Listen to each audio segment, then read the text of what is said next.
Whatnot live show. It's so unique. You're going to want to see it all. And the first thing I'm going to do is actually make the YouTube live go live.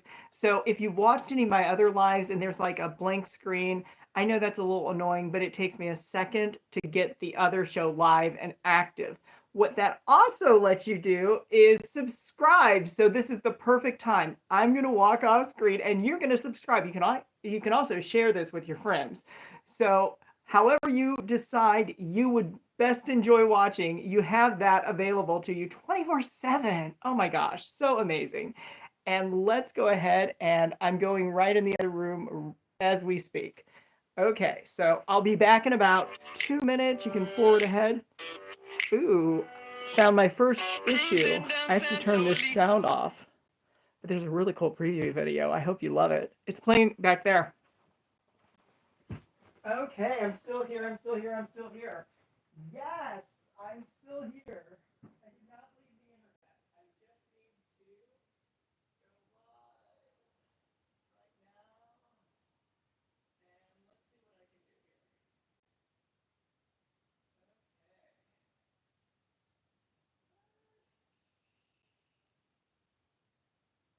And I'm just going to do a quick update on this. Um,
Okay, so sorry that took more than a couple minutes. Oh, I hope you're not too bored with me yet. So hi, I'm back. All right, here we go. Let me get the Whatnot show started, and let me just do that. And here we go. We're going to start the show. And we're going to flip that around. Okay, I can see you. You can see me. We're good. We're good. Just got an alert, so we are good, good, good. And we're going to do this. And we're going to go to start the giveaway. Okay, so we got a giveaway running, and you'll get something fun. Let me adjust this ever so slightly because it does look like it's a little high for where I'm at. Okay, down elevator, down elevator. There we go. Okay, so you should be able to see this pretty well. I know there's a little bit of reflection, but overall the lighting looks really good. And yeah, so anyway, okay. So I am live on YouTube. Welcome in. And this is going to be a fun show because it's probably a format you've never ever seen before. Make sure that you share it. Now, if you want the full experience, go to YouTube, and I'm going to tell you how to do that. Super easy. You just go youtube.com, the @sign, and then you just type "stay home to shop." One word, common spelling. So it's going to be so fun. I'm going to introduce you to some characters in my book, and you have the opportunity to name a character. That is going to be exciting. So yeah, if you want the full experience, you should go to YouTube. It's youtube.com @ stay home to shop, all one word. Hey, Debbie. And so let me tell you a little bit more. Make sure you get in the giveaway. Good. You guys are ahead of me. That's perfect. So the people on YouTube really love these shows because they're so fun and exciting and interactive. And this is a show that I've never seen done before. I've written a book and I've worked with an editor online. And the thing I want to tell you is there are a lot of characters that have roles in the book that don't have specific names. So that's what this show is. It's the first chance you get to choose a character, and what you're doing is you're just buying the name slot. That's what you're doing. So, you know, if you like a particular, how do I say this? If you like a particular occupation, description, whatever of a character, that's the one you should pick. And they will appear at different points in the book. I've broken them up into 3 different categories. Is this making sense? Because if it's not making sense, I should pause and restart. But the first category is just your basic appearance. So these characters are going to appear in the novel. It's a choose your own path. So it's choose your adventure. You're going to decide how you want to navigate that. So the first beginning, everybody's going to navigate the same. And then you're going to meet some of the characters, and then you're going to follow the one that you like the most. So it's really about you. It's definitely interactive. And I am seeing a little bit of freezing on the display screen I have, but that doesn't mean it's doing it on your side because the internet travels both ways. So if you do notice a little bit of a freezing, let me know. And that's one reason why YouTube is perfect to live stream simultaneously, because that way if Whatnot is, whatnotting, you can just watch it on YouTube and you don't miss anything. And sometimes YouTube gets a little hiccup. So it's always nice to have both available. If you haven't already signed up for Whatnot and you're watching me on YouTube, oh yes, I can see you. You should definitely jump over. And the way to do that is to go to the description box, and I have a link with a couple of referral codes. So just pick the one you want to do if you want to sell or shop, and you'll get a promotion. I can explain a little bit more about that later on. So anyway, let's see. Oh, you guys have such fun names. So you're already ahead of the game. Very creative. Okay, so the basic appearance category. And then the next one is going to be, I called it your dance partner or a business class role. These are going to be characters that people remember because they are going to be... they're going to be involved enough in a scene that you'll remember that character. And then the last one is your host. Now, these are going to be your top tier first class characters, and they play an essential role because they're actually doing something that affects the scene itself. So you can't have that scene without including these characters. So whether you want to make a basic appearance, whether you want to be remembered, or whether you really want to stand out, you have all of those options available. I'll tell you how you can do that. All you have to do is you go to the Buy It Now. And the way I'm navigating this for YouTube, because you're not able to see this, is I went to the little shop icon at the bottom of my screen on Whatnot. And the other thing I wanted to do is, here we go. So I'll go to the Buy It Now, and right here, oh, this is a little more cluttered than I wanted. So sorry about that. You'll have to just kind of scroll down a little bit because it starts with the word name, all three different categories. And as I explain them, so we've got name your +1, name your dance partner, name your perfect match. So I guess I switched that. Your perfect match. And that's the same as the host role. Okay. So I just went ahead and pinned the basic role. The other thing is there is a prequel. Now, if you want a little sampler, there's a YouTube video, and people have been watching it and really enjoying it. So that is a little bit of the prequel. It's about a quarter of the prequel. But if you want the full prequel, I put it on a promotional price to start an auction tonight. So we have that too. We have so many different ways you can get involved because, again, the book is really about the reader. It's characters following your path, your lead. So isn't that exciting? And I'm going to just tap on the glass and say hi. So you can do the same thing. See if it works. Because if it works on my side, you'll see big hearts explode. And I know you're tapping. I'm not seeing big hearts explode. The link must be broken. Okay. Anywho. We'll get that fixed later. The Whatnot chat is it's so fast. I can't keep up with it. I'm just telling you, it's like faster than these pictures are moving along. The other thing I want to tell you is that behind me, I have some like sample images of some of the different character roles because, as I mentioned, they're going to be broken down into 3 different categories. They're all a lot of fun.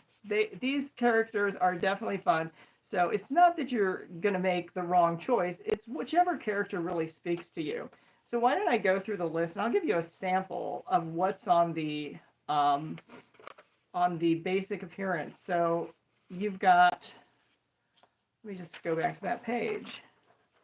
Well, the first one is the easiest because it's an absent gala guest. So a big fancy party, an absent gala guest.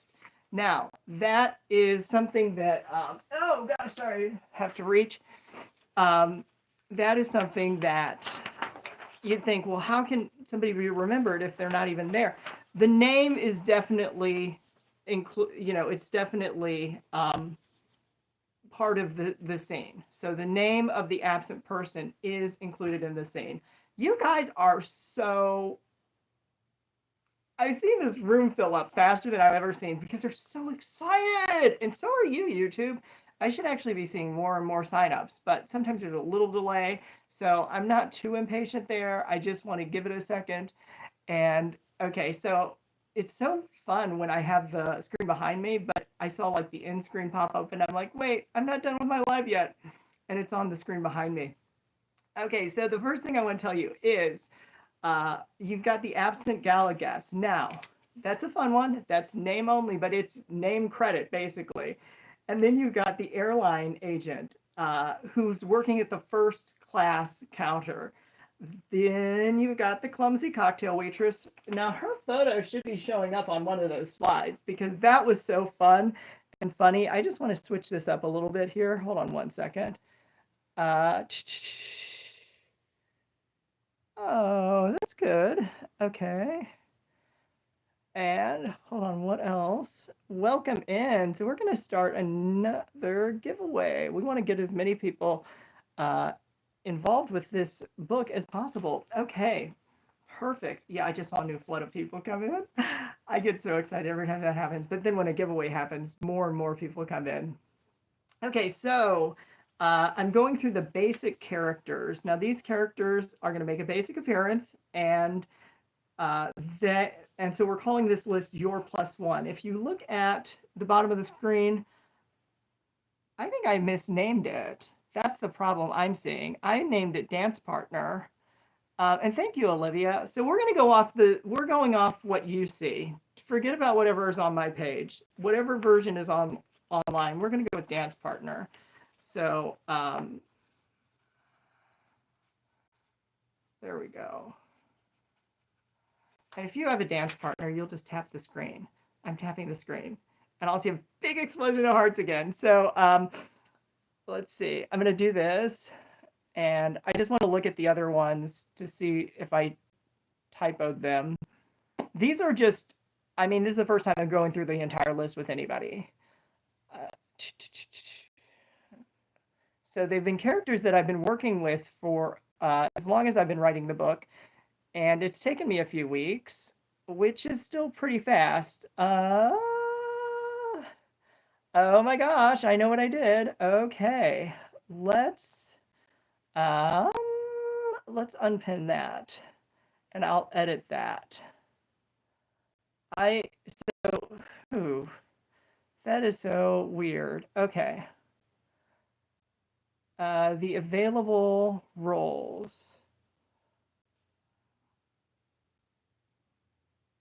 And this is not what I have. Is this what I have? Now is a really good time to figure this part out before we actually start assigning names. I'll go back to this other list. It says your dance partner, Atlanta cousin. Okay, so this is the middle one. Okay, so that should be true. Okay, so that's fine. And it was just mispriced. That's really what it was. Pricing, buy it now. Okay. And then if I go back here, sorry, I'm just adjusting this, and I'll try to keep up with your questions. Okay, why does it do this? Oh, I duplicated it. That's what it is. It didn't get edited for whatever reason. Okay, well, you know what? We'll skip that. Those will be our backup plans. Or let me just get it. Let me get out of it. Oh my gosh. Okay. Anywho. That is what happens. And welcome in. So let me go through the basic explanation again. I'm offering you the chance to name a character in my book. Everybody who reads the book is going to have their own experience. It is a choose your adventure book. So everybody's going to go through a different path. Now, the first category of characters are going to appear in the scenes, but the next ones are going to definitely have more of a significant role. And then the last category is going to be the ones that are basically, you couldn't have the scene without including those people. So why not give them a good name, right? And let's see, I see some good names here. Bird Rib, interesting. So yes, this is your chance to get in that giveaway, so make sure you do that. And it's also your chance to get a character named after you. But this will actually help us if we get some prequels out into the real digital world. I'm going to put that up, and I'm just going to start that. And and this is an auction, but we can run it as many times as we have to. There is no limit on prequels. So yeah, and then if you want the very first bit of the prequel, there's a video on YouTube. Anytime I mention YouTube, you just go to youtube.com/@stayhometashop, all one word, common spelling. That's the easiest way to find me, or you can search for Stay Home to Shop, and it should take you to my main page. But there's a prequel video right now that you can watch, and you're allowed to do both. And congratulations, Olivia! Good for you. I think you brought a friend, so you are lucky, lucky winner, and you'll get a giveaway item related to the book. And the other thing I want to tell you is uh, I just want to go through these lists. So why don't we just go through like the basic appearance list? And these might be a little bit different than the buy it now listing. Don't get too caught up on that because I can fix those. Basically, one list got duplicated instead of this list that I'm going to read you now. But there's an absent guest from a big gala, a big fancy party, and their name is definitely referenced in the book. So if you want to be remembered, you didn't even have to go to the big gala. All you have to do is purchase the name slot. And there's also an airline agent who's a first class counter agent. Very, very distinctive. Actually, I will tell you, similar to the purser. The purser is the lead flight attendant, and I think the purser just flew by or is coming up, but it's a woman who's got on like some really nice jewelry. You'll see. But you can actually watch this on YouTube. This is playing right now on YouTube. This is the book preview video. So it's showing you a visual of what I'm going to tell you about these characters. And yeah, so then you've also got a clumsy cocktail waitress who slips. You've got somebody who's a little too intoxicated called Drunk Man, and that is a male name. Some of these do need to have a gendered name. Some of them could be either or no gender. So if it needs a gendered name, that's why it says male or female after it on the list. Otherwise, it could just be any gender name, and that's perfectly fine. So we have a drunk man, then there's a drunk woman. Those are two different characters. However, one needs to be a man's name, one needs to be a woman's name. Then we have the estate sales staff who show up in the prequel.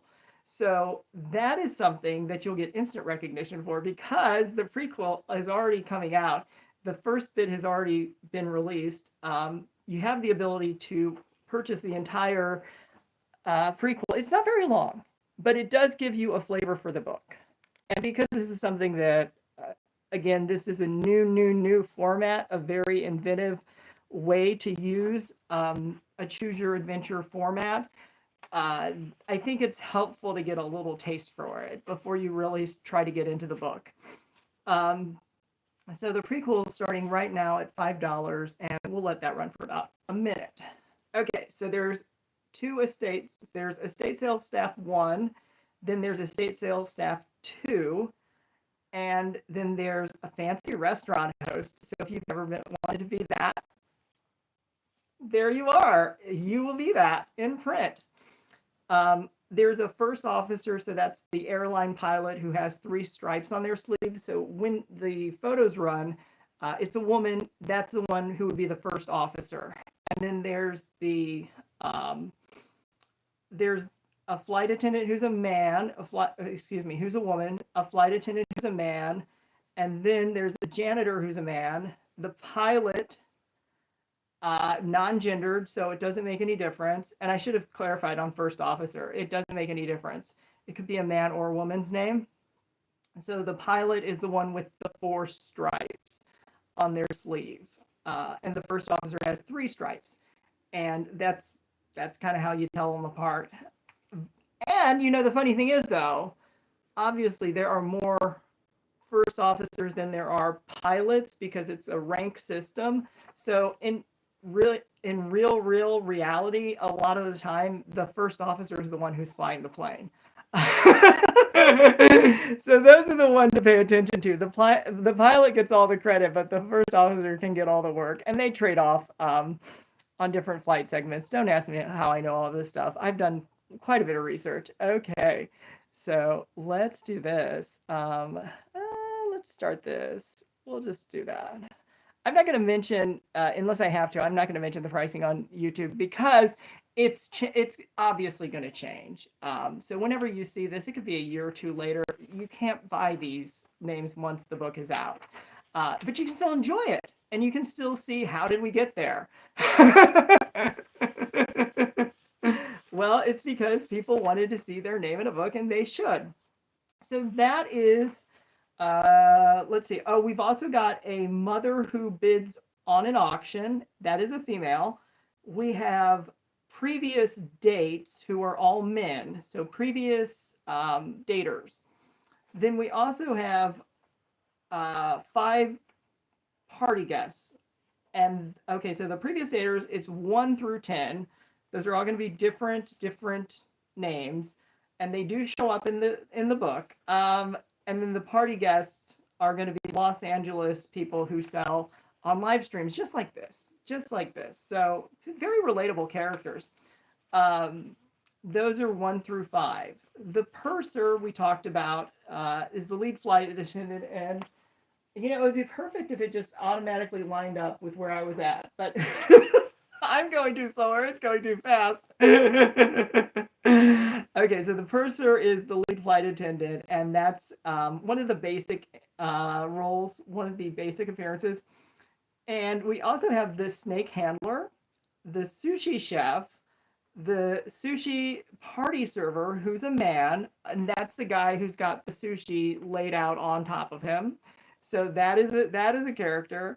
And then we also have the ability to put a basic appearance character in as a custom insert, and for that you just pay an additional $20. Well, it is available. Once the names are paid for, they are not available. So if you want to do something custom and none of that makes any sense, then just figure out something that would kind of work in that genre range, you know, that general range. Okay, so then we're going to go to, what should we do? You know what? Let's see how long. We haven't been on for half an hour, but we'll start another giveaway. Because we have some lucky people. And so let me switch gears here before I go on to the next list. Woo! Okay, so the thing that I want to tell you is, where is my cheat sheet? Okay, so if I was going to explain this book and you don't know anything about it yet, I would say you didn't stumble upon this book, you matched with it.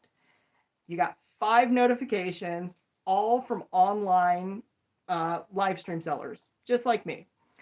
Now, what do they really want from you? A quick sale, a big spend, a scam? They're all chasing clout, commissions, even each other. And you can see their messy real life after the camera turns off.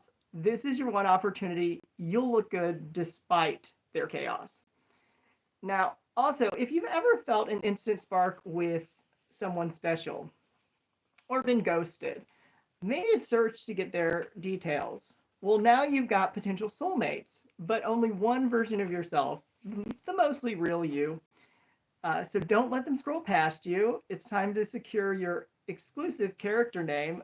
This is Bookworthy. It's also a pop-up shop for your feelings packed with limited edition chaos. So that's how I would explain this book to people, especially since I'm selling it on Whatnot. So that's how I think of these characters in terms of when somebody sees themselves in a role. You know, and it's kind of like, I don't know if you guys do YouTube or not, but it's kind of like when I watch some of my old YouTube videos, I'm like, is that me? Was that me? Not that I'm embarrassed, but just because it's like, you know, it just puts me at a different mind space. But I'm definitely focused on these characters because they were all a lot of fun to work with and kind of craft to get, you know, get perfected. The only characters that are not nameable, I should mention, are 5 main characters, 1 supporting character. There are 2 supporting characters who are renameable, and those would be the at the your match, your host level. So that's going to be the $200 plus level. Those, if you want to rename either of the 2 supporting characters, because they play a huge role. One is not renameable. And it's not me being mean about it, but for a specific reason, the character has to keep exactly the name that's already been assigned. So that one is completely unchangeable. So other than that, I mean, if you want to know, when I counted, these are more than like 100 different characters. You could be part of this community. And I think that would be so much fun. So if you want to kind of see the style, we have the prequel on YouTube already. You can actually bid and win the prequel. Sorry, dropping. And I left off a list, actually, because there's an additional one.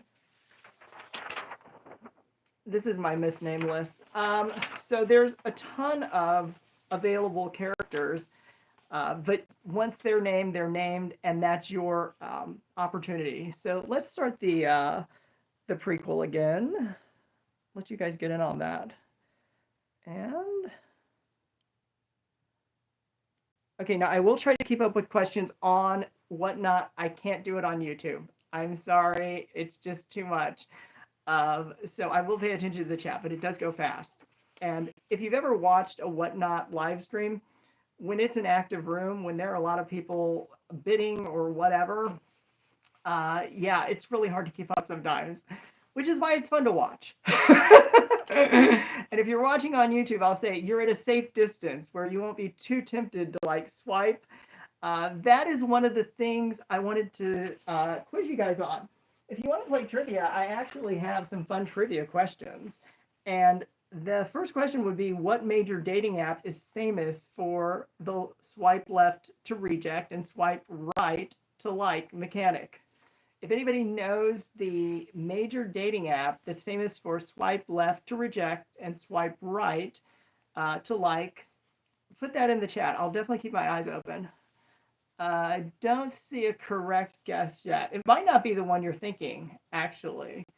But anywho, I will give that a minute. No, that's a fun one, but... Oh, Jay Fairman, congratulations! You'll get a giveaway item related to the book. And if you know the answer, put that in the chat. So if you know which dating app is the one that introduced, or excuse me, is famous for the swipe left to reject and swipe right to like, let's get that in the chat. And I guess I could just show you guys the answer. Well, no, actually, because it's on the page with the next question. Okay, well, that is Tinder. Did anybody guess? Yeah, yay! I know, right? Okay, so the next question is, which popular dating app put women in control by making them send the first message? Ooh, this one I would misguess myself if I didn't have the answer right in front of me. Which popular dating app put women in control by making them send the first message? I wonder if it's still that way, because I don't really keep up with all of this. I don't have every app memorized. It's fun on Whatnot. I'm just trying to keep up with all the features that they add because they're constantly enhancing things, right? And it's like a whole new universe every time they put a new feature out there. Similarly, when you read a book that you're in control of the adventure because you're going to be following a character that you enjoy, it's a different world. It's like, how is this happening in the same time frame? The 5 main characters are going to be your guides, and they go from mild to wild. So depending on your preference, if you want somebody who's got a lot of drama, we've definitely got that. And if you want somebody who's very, very, G-rated, PG approved, we have that too. And then we've got a few in the middle. Let me think about this. So one who I'd say was right in the middle.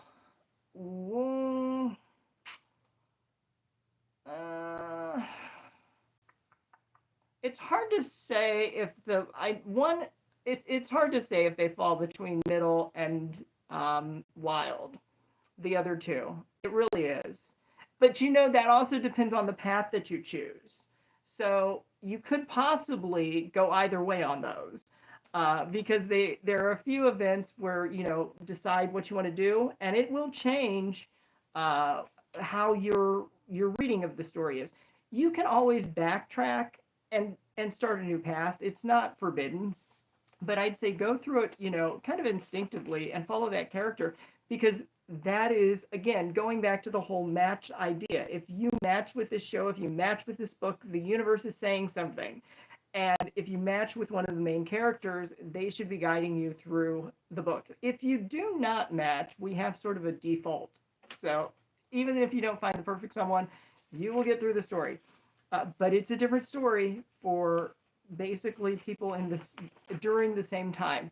The other thing I'm going to mention is they spoiler, they all the main characters, so I told you there are 5, they're going to make it through to the end because there's going to be one big spectacular something, and it's funny. I don't know. How does the photos look? Do they look like they're too serious, or do they look like they're fun? Because I tried to go for more of a fun aesthetic. The other thing I want to do is I intentionally made them look less than realistic so that people couldn't possibly mistake this for an actual event, like a real life something. And so they've all been either colorized or posterized, but they've all been updated so that, again, it's not something you would see on a screen if I was recording with a camera. But then again, even that, there are a couple that I kind of think, that to me looks like it might be real. But these would all fall in the fantasy narrative, and I really like this character. This is actually the first class manager at the airport, and this is the sushi chef. And then coming up after this, you get to see the waiter at the restaurant. So the sushi chef and the waiter are working at the same location. There is quite a bit of there are clues to look for. This is the purser. Okay, so this is the lead flight attendant, and this flight attendant. So we have male and female. Those were the roles that I was mentioning as kind of the introductory tier. We also have a baker. A baker comes in at the top tier. Obviously, there's a whole cake debacle. Okay, now that's the delivery driver, and these are the waiters. They're having fun. They're playing around. They're kind of goofing off, and in the book you will see them both working simultaneously. However, one has more of a significant role, so they're at slightly different tiers. And this is obviously a police officer who likes to have fun. I'm assuming that's after hours. And here we have a nurse. We have a variety of entertainment. And these guys are definitely getting their dance moves perfected. So those are separate characters. And let me say that. So, and they definitely have different personalities. It may not look like that in the photos. So I can tell you on the top tier, the ones that are going to have the most significant role, because you wouldn't have the scene without them. You're going to have your host. That's the tier level. Okay, so I'm gonna keep this auction going. There. How about that? Let's do that. Okay, there you go. So you always have a way you can shop. Okay, so there's an Airbnb owner who's also a landlord. That's a significant role. The name has to be a male name. There is an airline training manager who's a woman, so we need a female name. And there are some names that can be either female or male, and those are acceptable too. So one example might be Ryan. I know a woman named Ryan. I know guys named Ryan. So Ryan could be either or, and there are more and more names like that these days, which is kind of fun. Okay, so we got through the Airbnb and the airline trainer, and we've got the airport manager for the first class lounge. I showed you the storyboard photos or the sample photos. And we also have, who else? Well, we have the auction winner of the in the prequel. Okay, we have the auction winner in the prequel. That would be like one of those trippy things if you won this auction and then your name showed up in the prequel, even though it's already been put out in limited numbers. That would be hilarious, wouldn't it? That would really be freaky. But with technology, by the time you're watching this on YouTube, that might be happening. Who knows? I'm doing this for one specific event, one specific book, but in theory, this could be used to sell and resell the same stuff all over the universe. Gives you something to think about, which is why you want to have your name here. Get your name on the list. Okay, so we also have the so we got, I said the baker. The cactus dealer is considered a top tier character. We have the center of attention, the guy who takes over the party. He actually shows up in a story sample, and that is a man, so we need a man's name. If you like to be the, or excuse me, it's not specified. So it could be a woman. It could be a woman. The character who can actually be renamed is in the prequel. Her name right now is Chloe. However, that's okay because Chloe could be her nickname or her legal name, and she goes by her nickname. So we're not completely frozen with Chloe. We have limited flexibility, but we can still get a name around Chloe, and that would be a female name. There's the clown. I don't know if you saw the clown. Originally, I was saying the creepy clown, and then I saw the sample photos. I'm like, I don't need him. Like, yeah, it looks creepy enough. More than just a typical clown. Okay, we also have a CEO. If you are wanting to be a CEO, or maybe you have a recent graduation in your family, you could make someone the CEO of a company, a very big company, main focus of the company. If you want to be the CEO of the company, that is a featured role that is available to purchase. We also have a computer hacker. Now that is the other character who's really a secondary support. So you've got 5 mains and 1 secondary we cannot change. Then you've got Chloe, who's another secondary, and then you've got this one, and that's all. So this one is, it is a computer hacker. It could go either male or female, because right now we only have to work in a online login, which is L98, the letter L, number 98. And so it's a computer hacker. So somebody who's a real expert at programming. I'm just going to keep things going so you guys can buy stuff.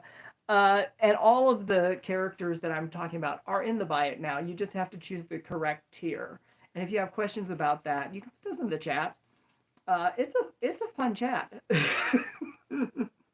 I've got my eye on that chat. Some of you are pranksters. Okay, so then there's a cowboy who's a man, and also separate role is the horse. I turned around at the wrong moment. The last few times it's been like on the cowboy. So the cowboy's the one dressed in all white and the cowboy hat. And the horse is obviously the horse that the cowboy's riding. So, but it could be a different horse. You haven't read the whole book. So, now the other name that might be really significant if you want to have a lasting, long impact, because it takes a while to write a book, and there's expenses that go with that, as well as time taken away from other stuff. However, if you want your name right at the front in the prequel, so we've got Chloe, who we can make that her nickname or her legal name and put a name around that. We also have the creepy guy, and those are the 2 that you've heard about already if you've watched the YouTube video. Those 2 are the ones that are being featured. So the creepy guy there and Chloe, we can give the creepy guy your chosen name. However, I just want to point that out because you'd be at the very, very beginning. Okay, so we also have a doctor. We also have a floral assistant. We have a florist. We have a gala hostess who is a female.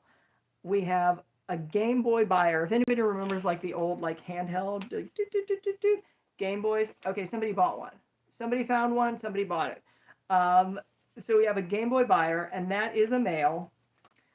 And we have a grandmother who's a female. We have a deceased grandfather who plays a lot of significant role, even though he's passed on.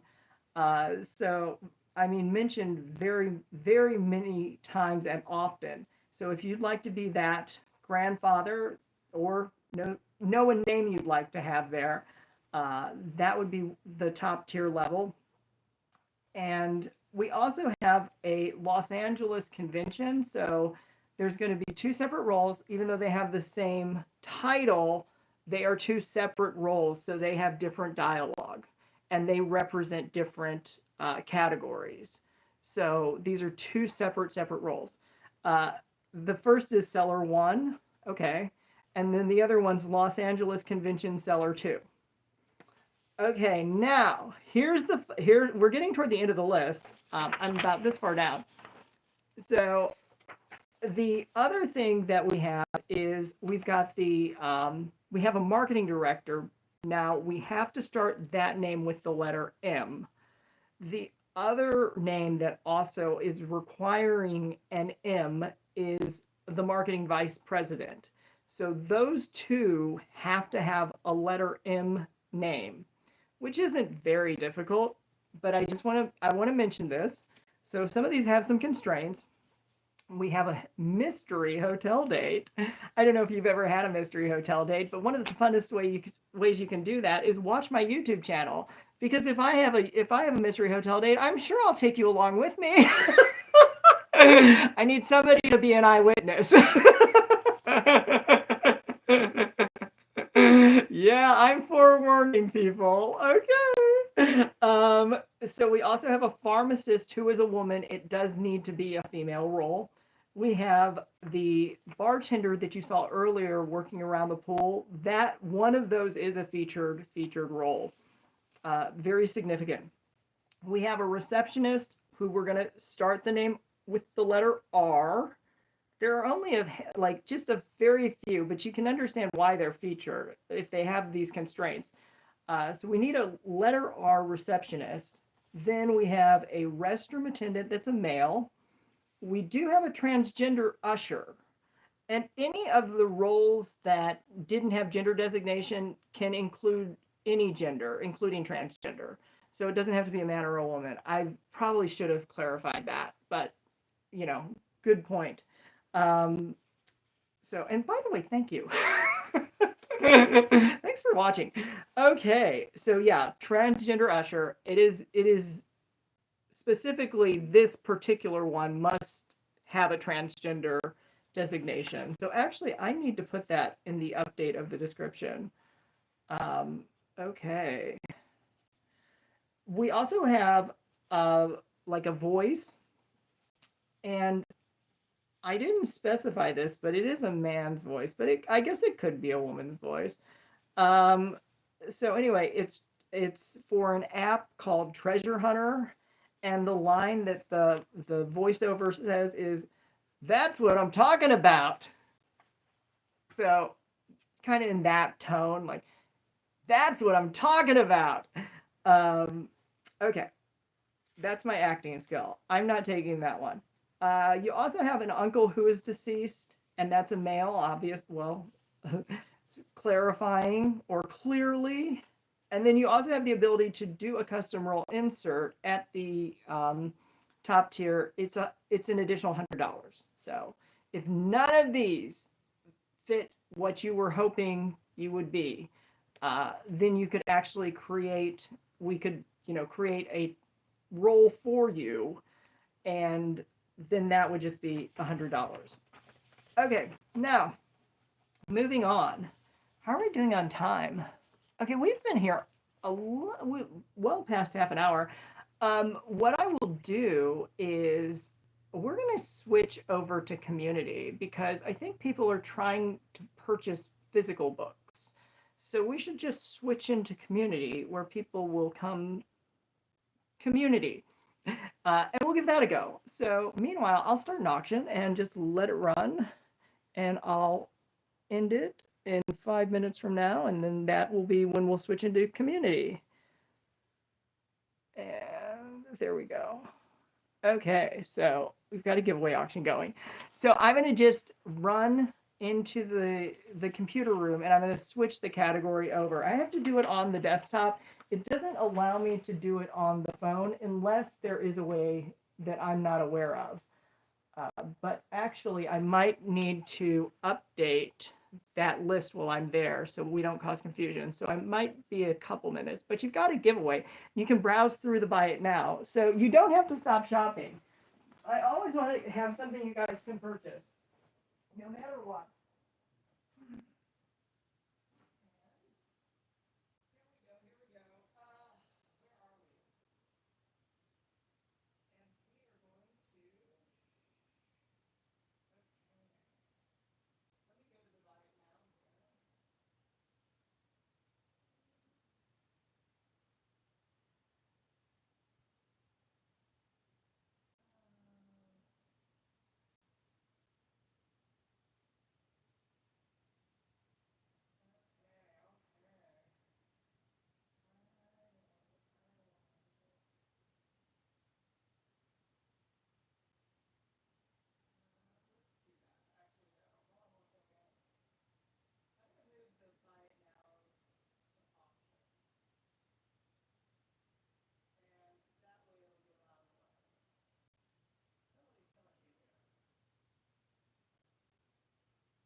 me 1 second, just gonna freshen up and we're gonna start this show.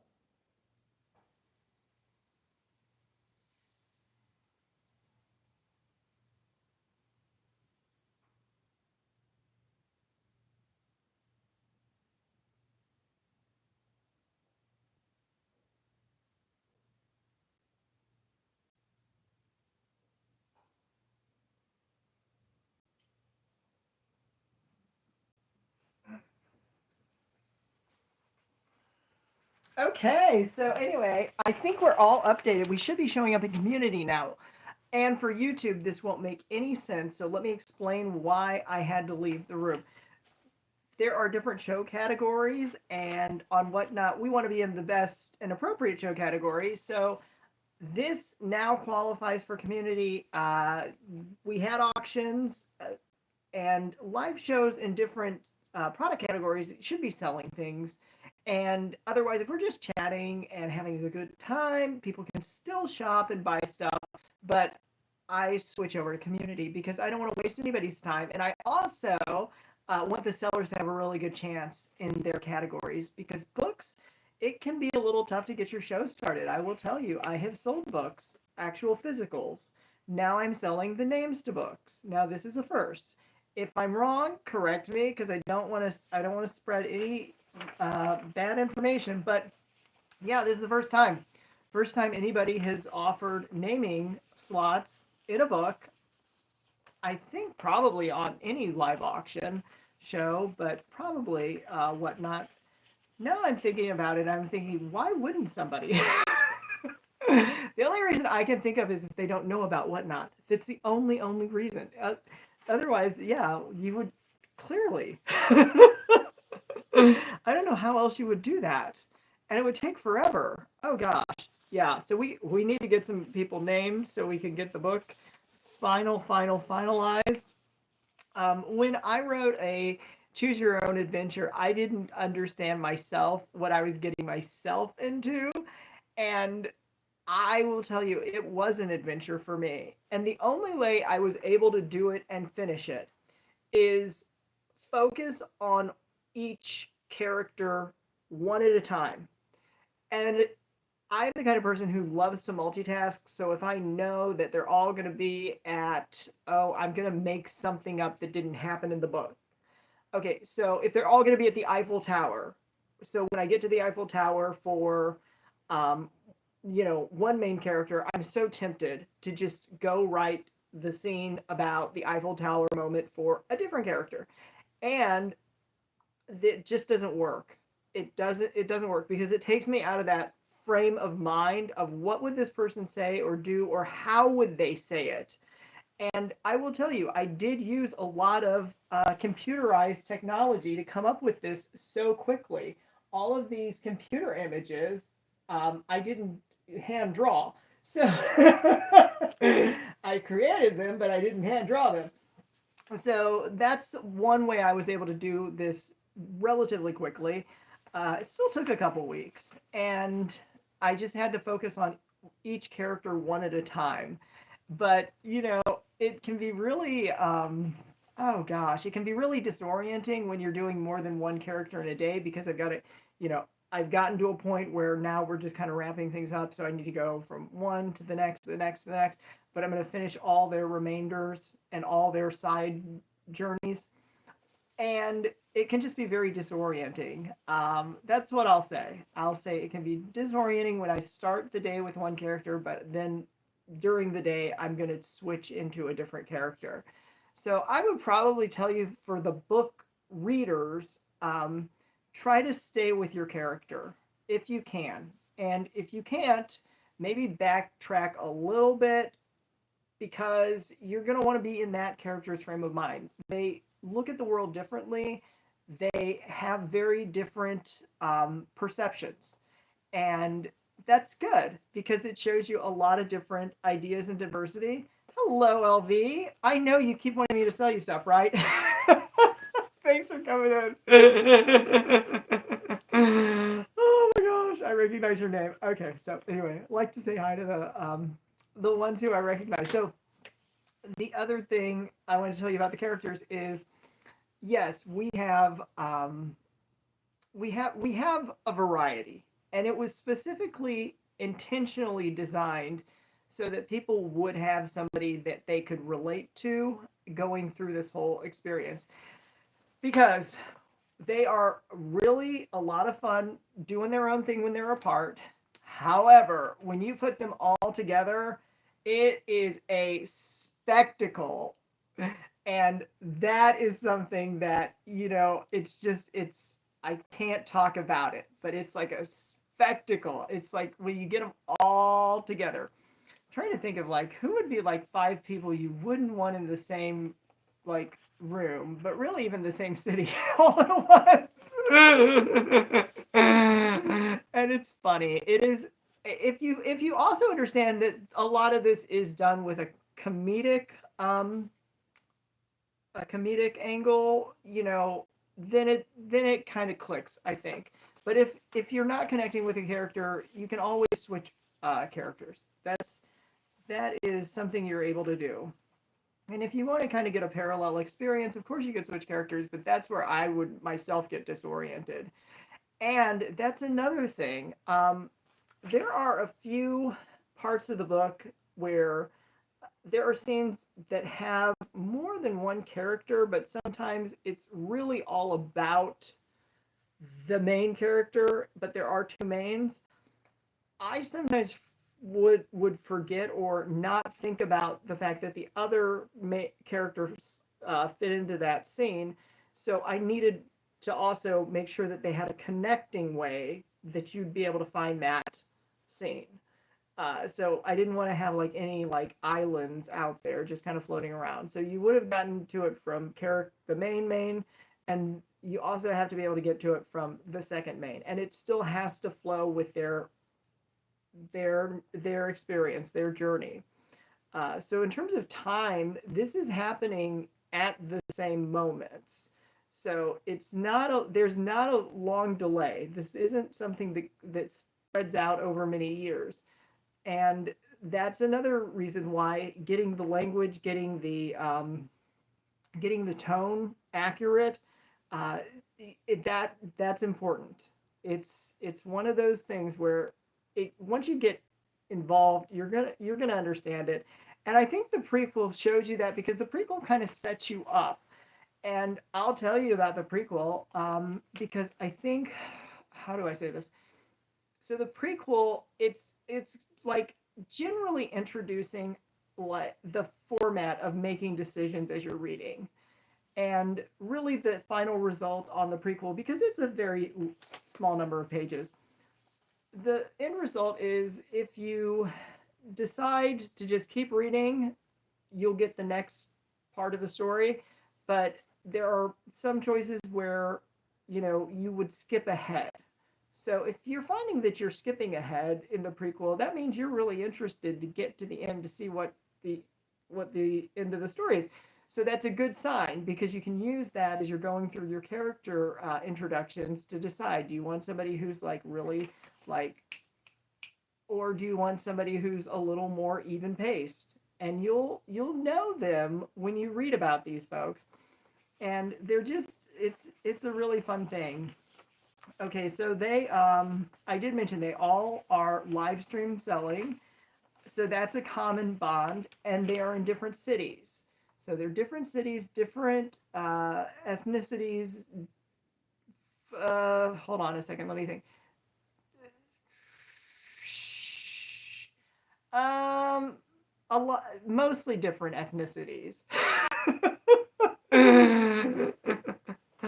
I mean, nobody has exactly the same like genealogy, so we'll just go with mostly the same ethnicity.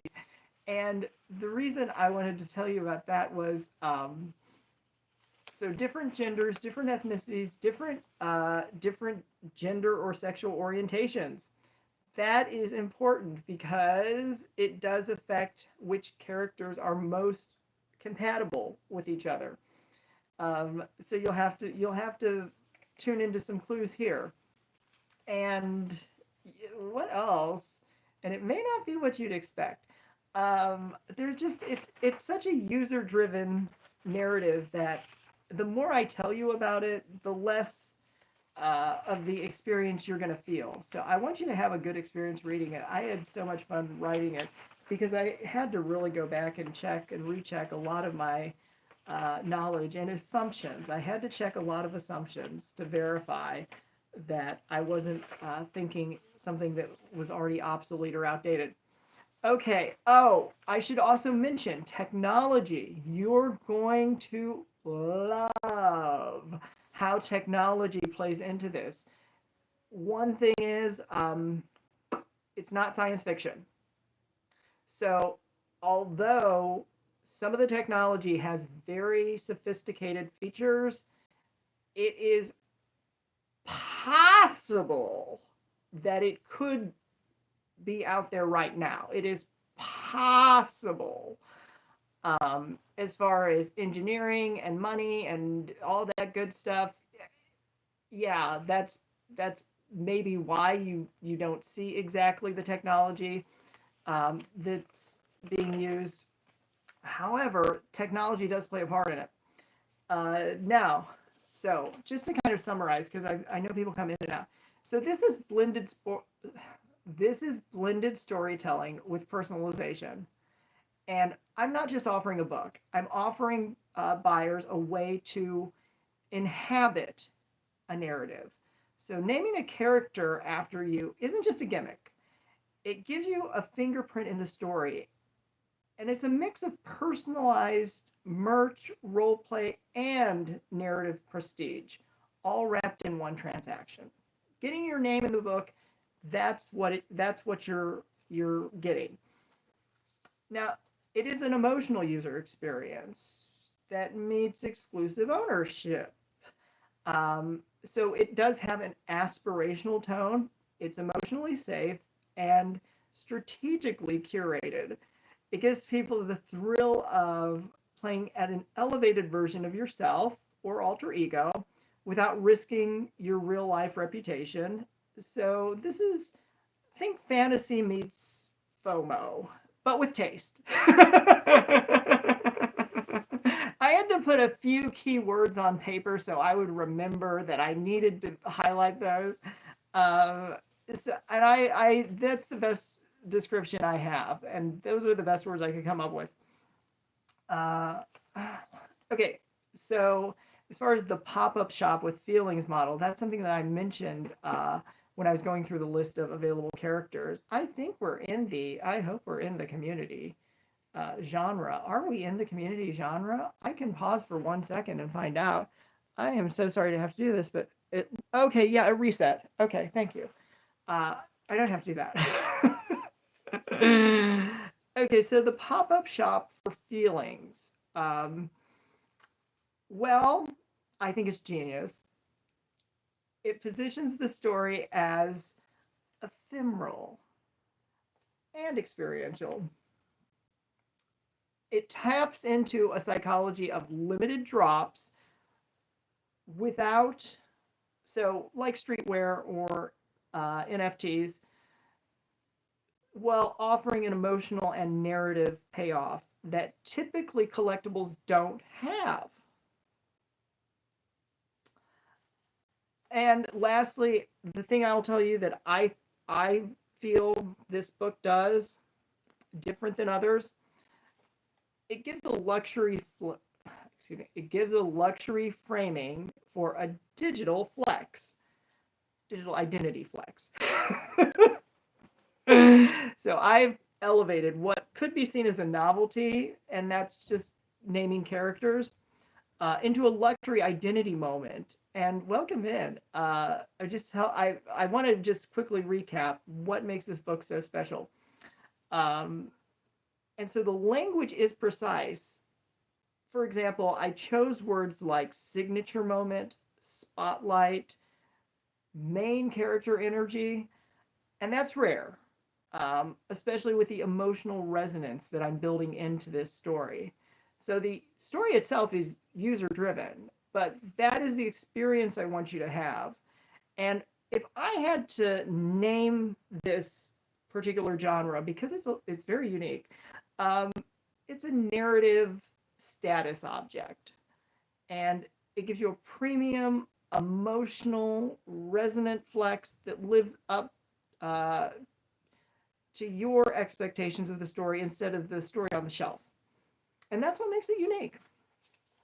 So, blended storytelling with personalization, emotional user experience meets exclusive ownership, the pop-up shop for feelings model, and then luxury framing for a digital identity flex. That is what is wrapped up in the naming concept. I have more than 100 available roles. I could have easily found names and been 100% done. You can tell I already have the images, and that's what you're seeing behind me. And I didn't want to do that because when I think about Choose Your Adventure, a lot of people think of it as like a children's concept and you outgrow it. Well, you do the way it's traditionally been prepared. But now that we have digital connectivity and we have the ability to do live selling, there's no reason you yourself can't be part of the story. And I think this is a first. I've not heard of anybody else selling naming in a Choose Your Adventure format book. Now, some people will pay to write a book. They'll ghost write a book. They'll pay somebody else to write a book. I didn't do that. Okay, I didn't pay anybody to write this for me. I wrote it for you because it's your journey, and I wanted to sort of give you a different world perspective, but also something that's going to be comfortable to you, and that's why we have a few main characters. Now, I do want to just start a giveaway here. You'll get a you'll get a book related item if you win. Um, we do have a prequel that you can purchase, and that is also available for free on YouTube. The very first bit of it. So it gives you a flavor for the decision making process that you go through. Let me see. What am I doing? I'm trying to start a giveaway. Just like I was talking about, I can't like switch characters back and forth, otherwise it'll disorient me. I can't like do two things, like try to start a giveaway and then explain what I was just explaining. I have to focus. So I pay attention to the whatnot chat. I'm sorry that feels like I'm ignoring YouTube, but that's also kind of why I'm looking at the YouTube camera more, so you know I'm not forgetting about you.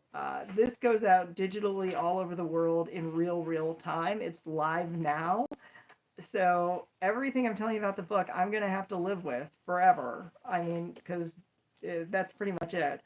And I'm okay with it. And that's why I also have some bullet points. So I'm choosing the correct language. Because I incorrectly named my list earlier, but it's correct in the digital version. It was always accurate in the digital version, but my notes, I mislabeled one of the lists. So I'll admit my mistakes. And that's one thing I really love about Whatnot is that there are some features that the app does.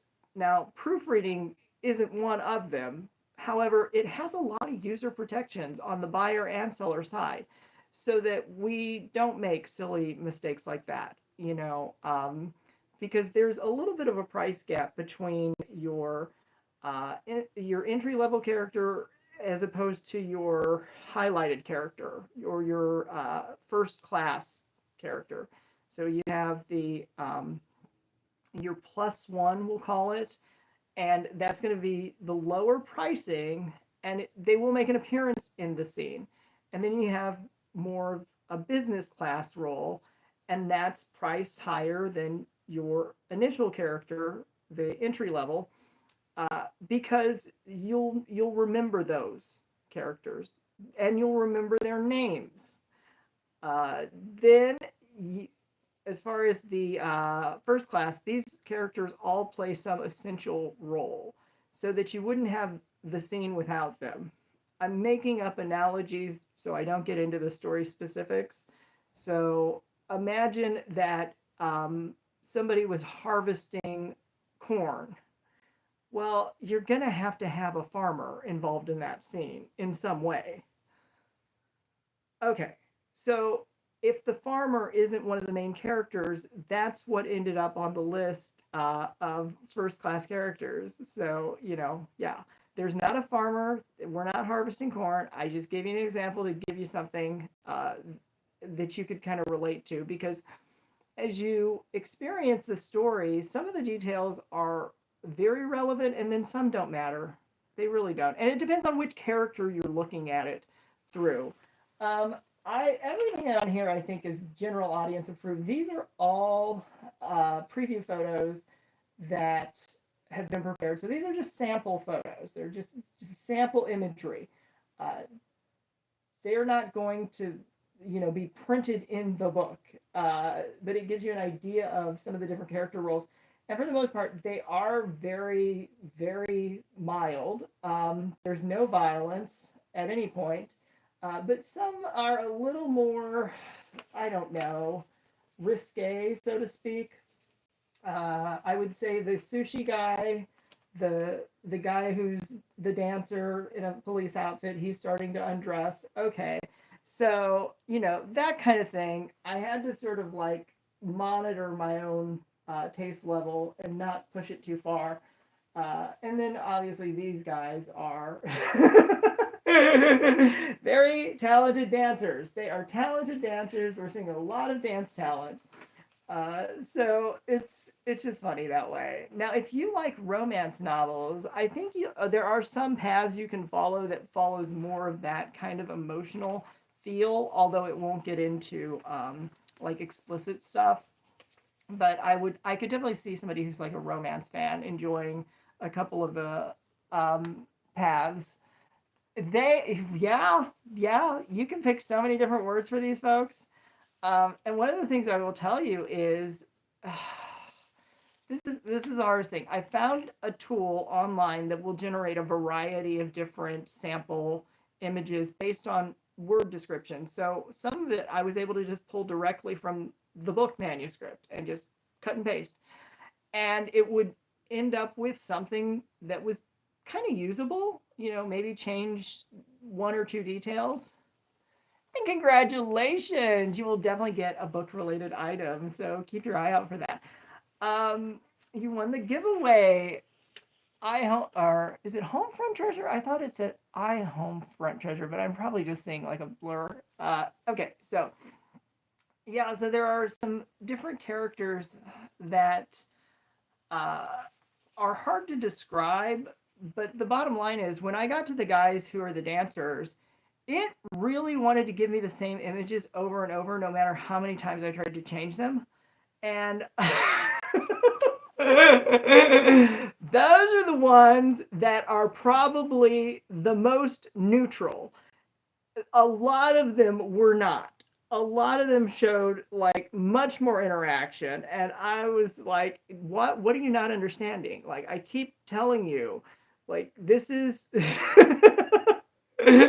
so sometimes it just ignored me. And when those characters do play a significant role, but when it wasn't essential, I would just walk away or close the thing. I'd just be like, okay, not now, not today.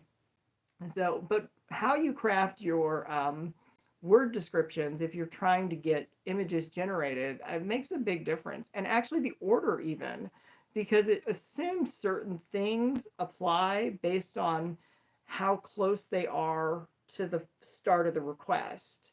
So at the start of the request, it would be like your most essential or your main request. So let me see if I can find one.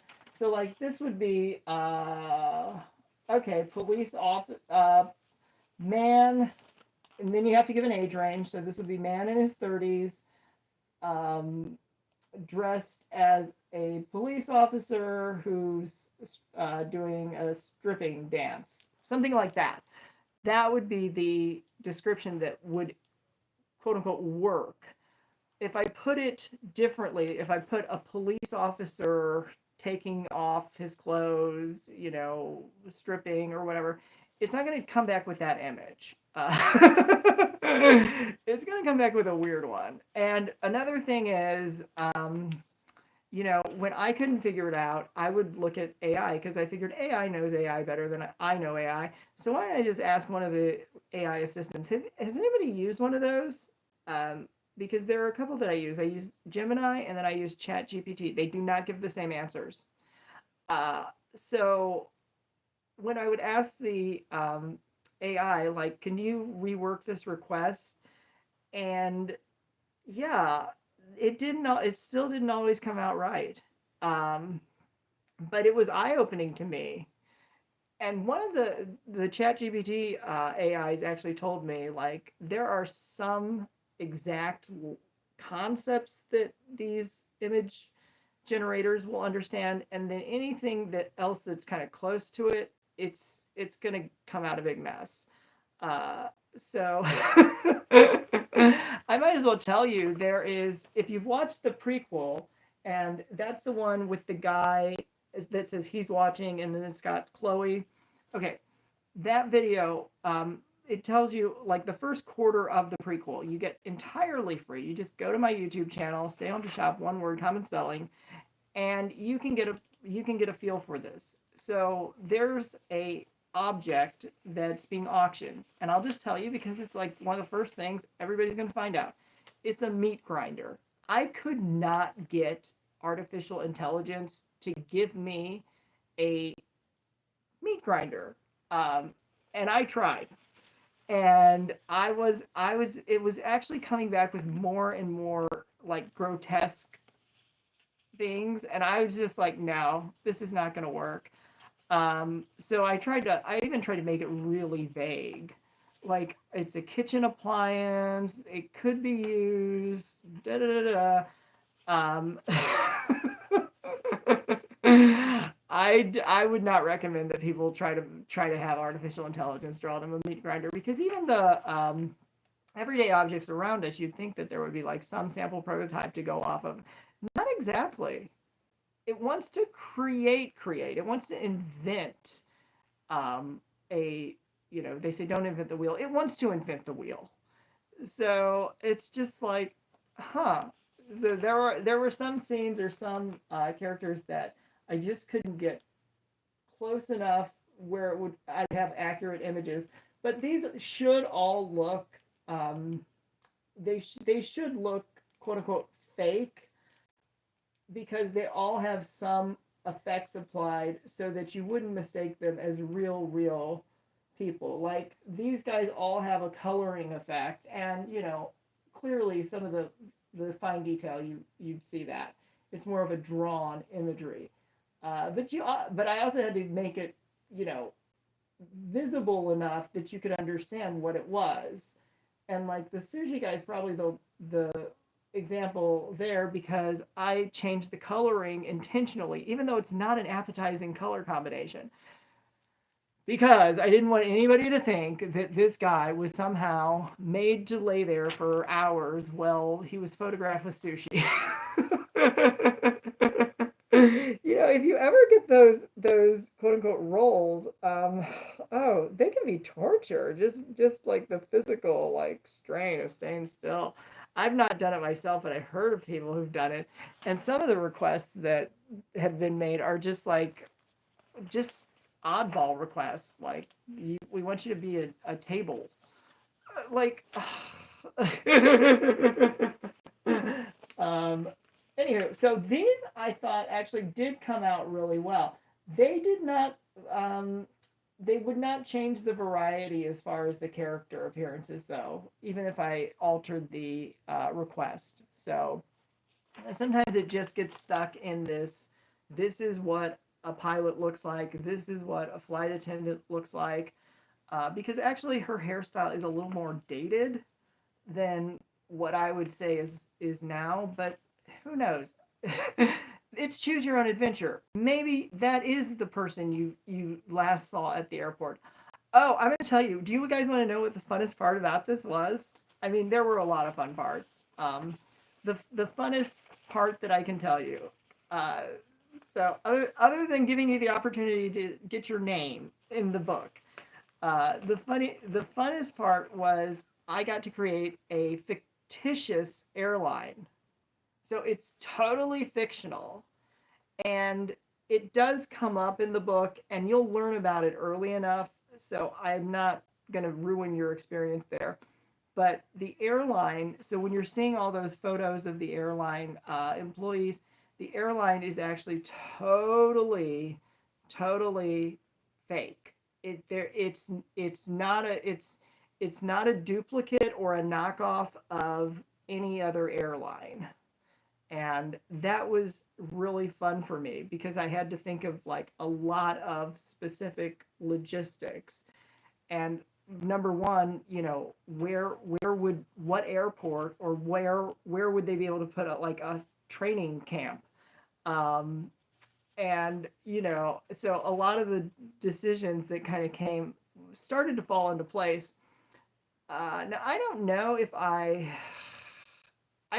ever have a way to do this, but the plane design is very specific in the way it's painted, so it really does stand out. But it's because it's so specific, I don't know that I'd be able to get an artificial image created for that.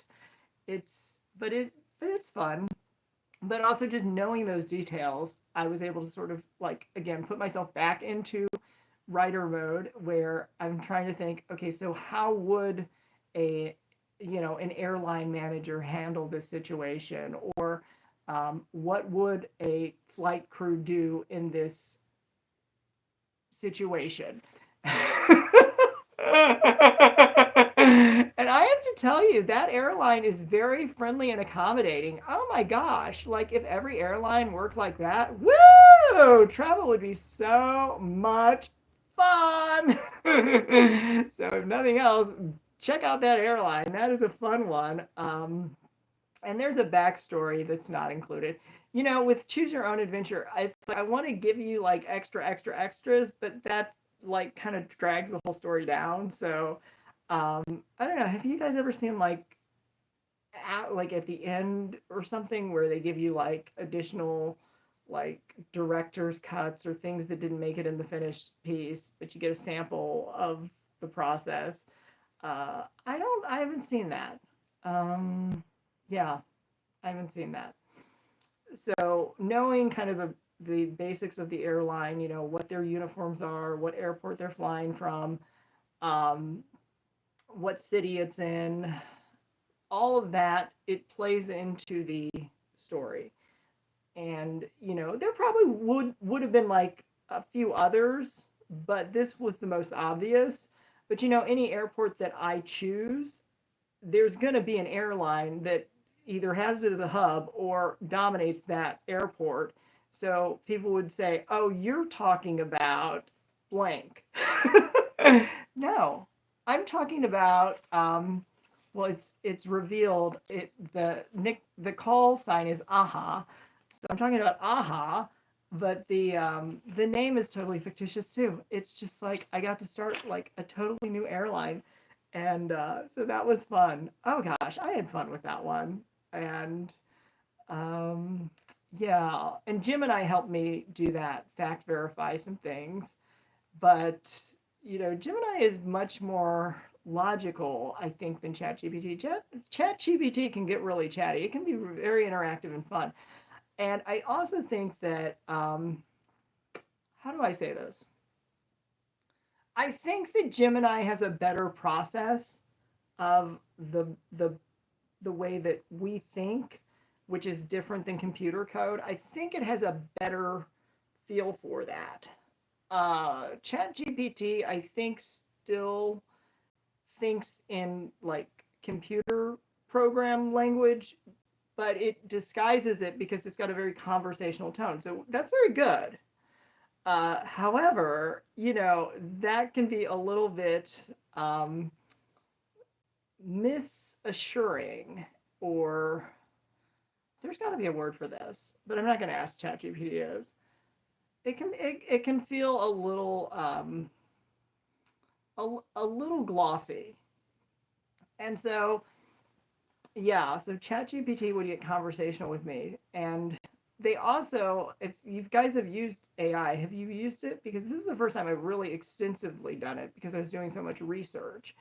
Um, Anybody volunteers? No, everybody's like, no, we would never think to do that. Well, how are you going to write your next cookbook? Or, you got to be up with the program, right? You can't be outdated. You can't be obsolete. That's no fun. So, yeah, but Gemini does a much more logical based reasoning, and then they both have a confirmation bias. Now, they won't say yes to every request, there are limits, but to the request they're going to say yes to, they're both going to encourage it, even if it's not a good idea. Um,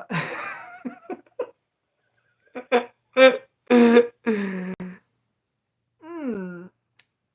And Gemini, the way Gemini and I interact, so it would be different for everybody, by the way, because Google has so much analytics on each of us. It knows how to make the user experience individualized, even if I'm not quote unquote logged in, but I think you have to be logged in.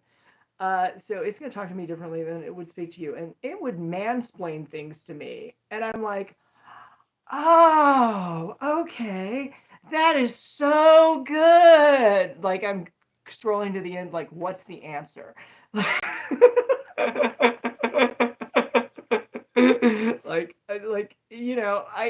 I'll read the explanation.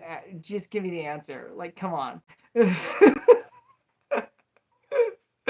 But the answer is always a form of yes. Speaking of bad ideas, I had plenty of them, but because it's a comedic use, it was funny because when I would ask Gemini, like, how would this look on a computer device, on any computer device? Um, Gemini would put some of the requests and say, this is totally unethical. And I'm like, I know this.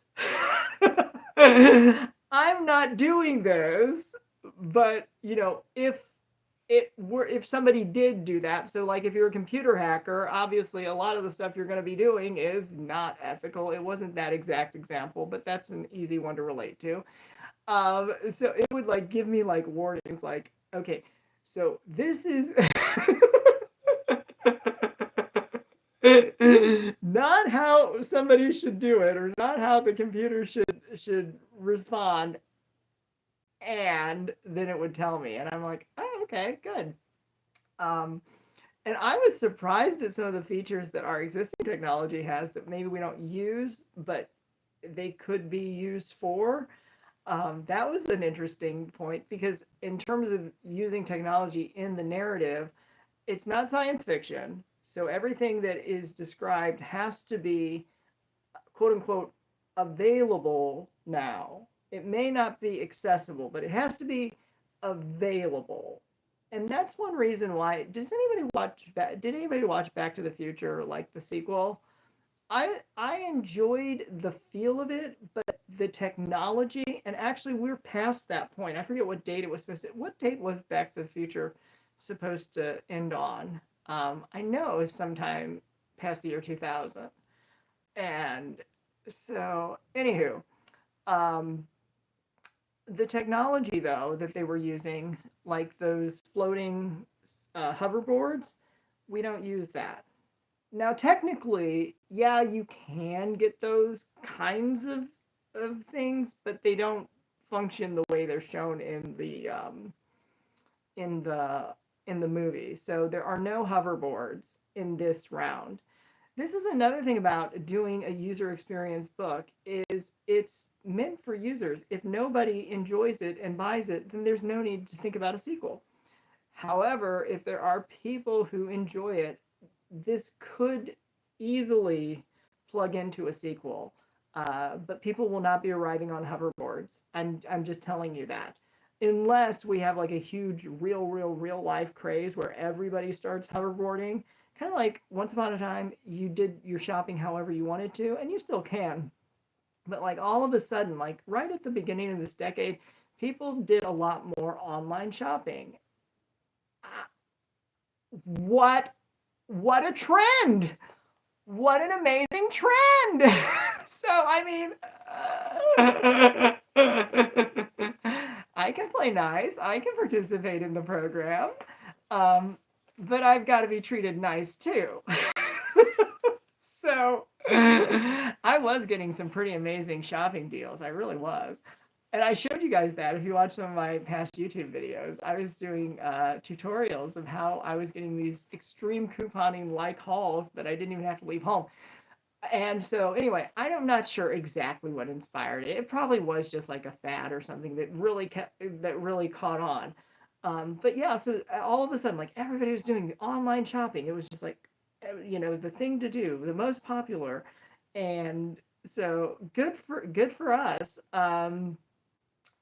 But the way I was explaining, the way I was going is, so that's the kind of thing where, as of now, many people haven't used or had experience directly with some of the technology that's in the book. And welcome in. Oh, look, it's Balth Ball Balthus books. I don't Balthus books. Is it like Balthazar, but Balthus books? That's my best guess. And so the technology in the book, in the novel, it's a choose your own adventure. So that would be really easy to insert. And actually, some of the answers where you get into these kind of like dilemmas of, well, now how do they get out of this? Yeah, obviously, inventing technology or just inserting it is kind of a lazy way, and I didn't do that. So I really feel like I used my time well to get the story out that I wanted it to feel like, but it is a user based experience. So the way that somebody experiences the novel is going to depend on their choices, and they get 5 different paths. Eventually, it gets broadened, but basically 5 main characters. So you get 5 different ways you can do that. And at the end, if you were going to tell a friend, well, how did you like it? How like what was it? How did it feel? You're going to describe that differently depending on the character that you choose, and that is not accidental. It really is meant for people to be able to make their own choices, not have their choices made for them. But using the technology was key. That's the only way I could do so much research and get so many concepts developed. And I started by talking about how I was able to take some parts of the script, just cut and paste, and then get some of these images created. But they did require a little bit of finessing.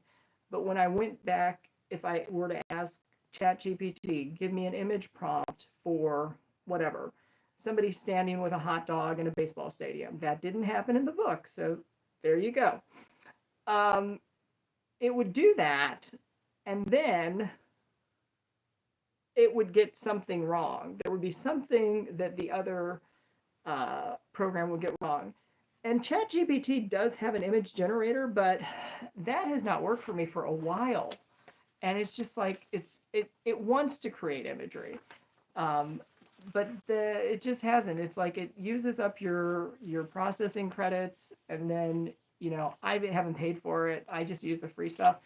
So like I just don't. So that's another reason why ChatGPT images don't work. But I have had some good ones come out. I'm trying to think of what they were though, and I don't even know that I used any of them for this. I'm pretty sure I didn't. I believe every image is not a ChatGPT. It's a different image generator. But I've had some good ones. Oh, thumbnails for okay, and it wasn't a ChatGPT image. Well, anyway, so like thumbnails basically for YouTube videos for whatnot previews. It's like two different systems. It's like because you get the full view on YouTube and then you get kind of a select view on whatnot.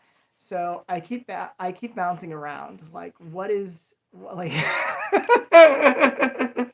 Like, what frame of reference are you in? Are you watching on YouTube? Are you participating on Whatnot? People keep a lot of Whatnot tabs active because, again, the platform is so engaging. You want to be able to move from one show to the other and not lose any of your shopping time. I understand that. I always have something that you guys can purchase. In fact, I'll put up the prequel just because, I mean, that's a little bit more specific, I guess. And what I did during the brief intermission is I pulled out all the products that have nothing to do with the book. And hold on, I was actually, oh, what a cute image. Oh my gosh. Where did the prequel go? I think it went into auction actually. Yeah, I think that's what it is. But I'll just do a buy it now. If I can find it. Yeah, so this has Chloe's image. Oh, edit.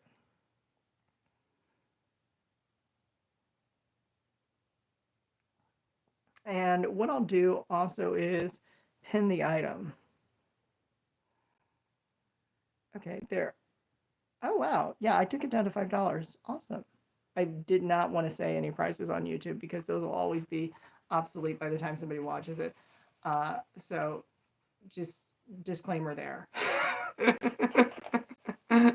Prices are always dynamic, and especially on an auction site. So it's not an offer or ad or commercial that people can use to purchase. It's just showing you what's happening during a live auction.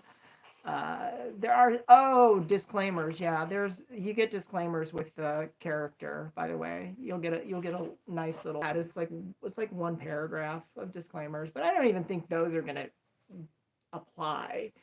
But it's just kind of your obvious ones. It's not, if you purchase a name, it can't be obscene or like derogatory. And this actually happened in real life to a teacher who I had in high school and actually has passed away. But this is actually kind of a good learning moment. There was so he oversaw the literary magazine, and I'd already graduated, gone off to college, good stuff. So he'd worked there for decades, more than 20 years. I'm not sure if he made it to 30, but so he was the staff responsible, or the faculty who was in charge of the literary magazine. So students would give submissions. There was a student who submitted a poem that was basically a very nasty description of a different student, but it was disguised in a way, and he caught it. And he or maybe he didn't know exactly who the poem was directed toward, and so he caught it, and he said, what is this? Is this like actual creative, poetry, or are you trying to, say this about someone? And the student said, like, emphatically, oh, it's just, it was just a poem that I thought of. I wasn't, it's not about anybody, blah, blah, blah, blah. Talking about my English teacher who got fired for what somebody could do. I gave it away. Excuse me. But no, what somebody could do and try to slip in is use a defamatory literary work and then, say that it's not pointed at someone, and when it really is. So yes, actually, so I'm gonna clean up history. So he retired early. He was offered an early retirement package, and I think that it was a good idea that he took it, because why should he deal with students who are going to antagonize him and test his patience? And because he was ill before he passed away, so he actually did have a social gathering beforehand, and I thought that was really nice, and it brought together people who realistically would never sit at the same table otherwise. I mean, it was just So funny. And one of there were a couple who I had, a couple faculty who I had less than fond memories of, but I could still be social and they could be polite, and they were just very, very like bubbly, and I was fine with that. I mean, so he did a really good job, and so yes, definitely, if anybody deserved early retirement, he would make that list. And unfortunately, a lot of others who were encouraged to teach elsewhere. Let's say it that way. Um, yeah, they didn't get treated very well, and it didn't have to be something like this. This was what got him noticed. There were a couple of other quote unquote things that had happened throughout the years, but no misconduct specifically, like anything he did to a student, toward a student, none of that. Um, but yeah, apparently this was considered his third retirement opportunity or something. I don't know how you want me to say that. So yeah, I mean, if they number three, go for it. Sure, why not? And actually, he was still alive, when all this took place, and I found out about it, and I visited him, and he said, well, I'm sure you've heard about whatever, and I'm like, yeah, you retired. Congratulations. Because I wasn't there. I have no clue what I didn't even read the poem. I don't know what the work was. And so, but it was, yeah, it was basically, oh, there's a word for this. Uh, it's basically, you know, talking badly about a different student. So anything like that you could put in a name, not going to happen. But just a general name, totally fine. And as far as rules restrictions, uh, some of the names are completely gender available, no matter what. The ones that aren't, there is a reason. So it's kind of like, yeah, that couldn't happen if it were a person of a different gender, so to speak, or it would not naturally normally take place if it was somebody of a different gender. So things like that. I mean, because of course we want to be open minded, and there specifically is a transgender name slot. Mm-hmm. It is not the only transgender quote unquote character, but at some point I have to stop because I've already got more than 100, and not everyone who's in the novel can be called out by name. That's just not going to work logistically. At least I didn't find a way to do it. I guess in theory is I could have like a credit list or a names list or whatever, but that's a little clunky.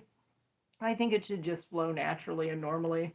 But I think that, people who are readers and enjoy it should be able to become part of the story themselves, and then they get to choose, because I already read the list of available names, and those are also included in the descriptions for these listings. So if you want a first class listing, you can just click on that. It's going to tell you all the roles that these characters play. If you want to do like a business class, which is a good value, then you would just click on the dance partner list. And if you want just an appearance, it's your +1. So that's how I was able to sort of distinguish between them. And then there are renaming opportunities. So I guess that is kind of like a real life moment, because there are times in people's adult lives that they do actually rename. Often it has to do with like marriage and family changes, but it doesn't have to be. And so, what a fun way to change your name! How cool is that?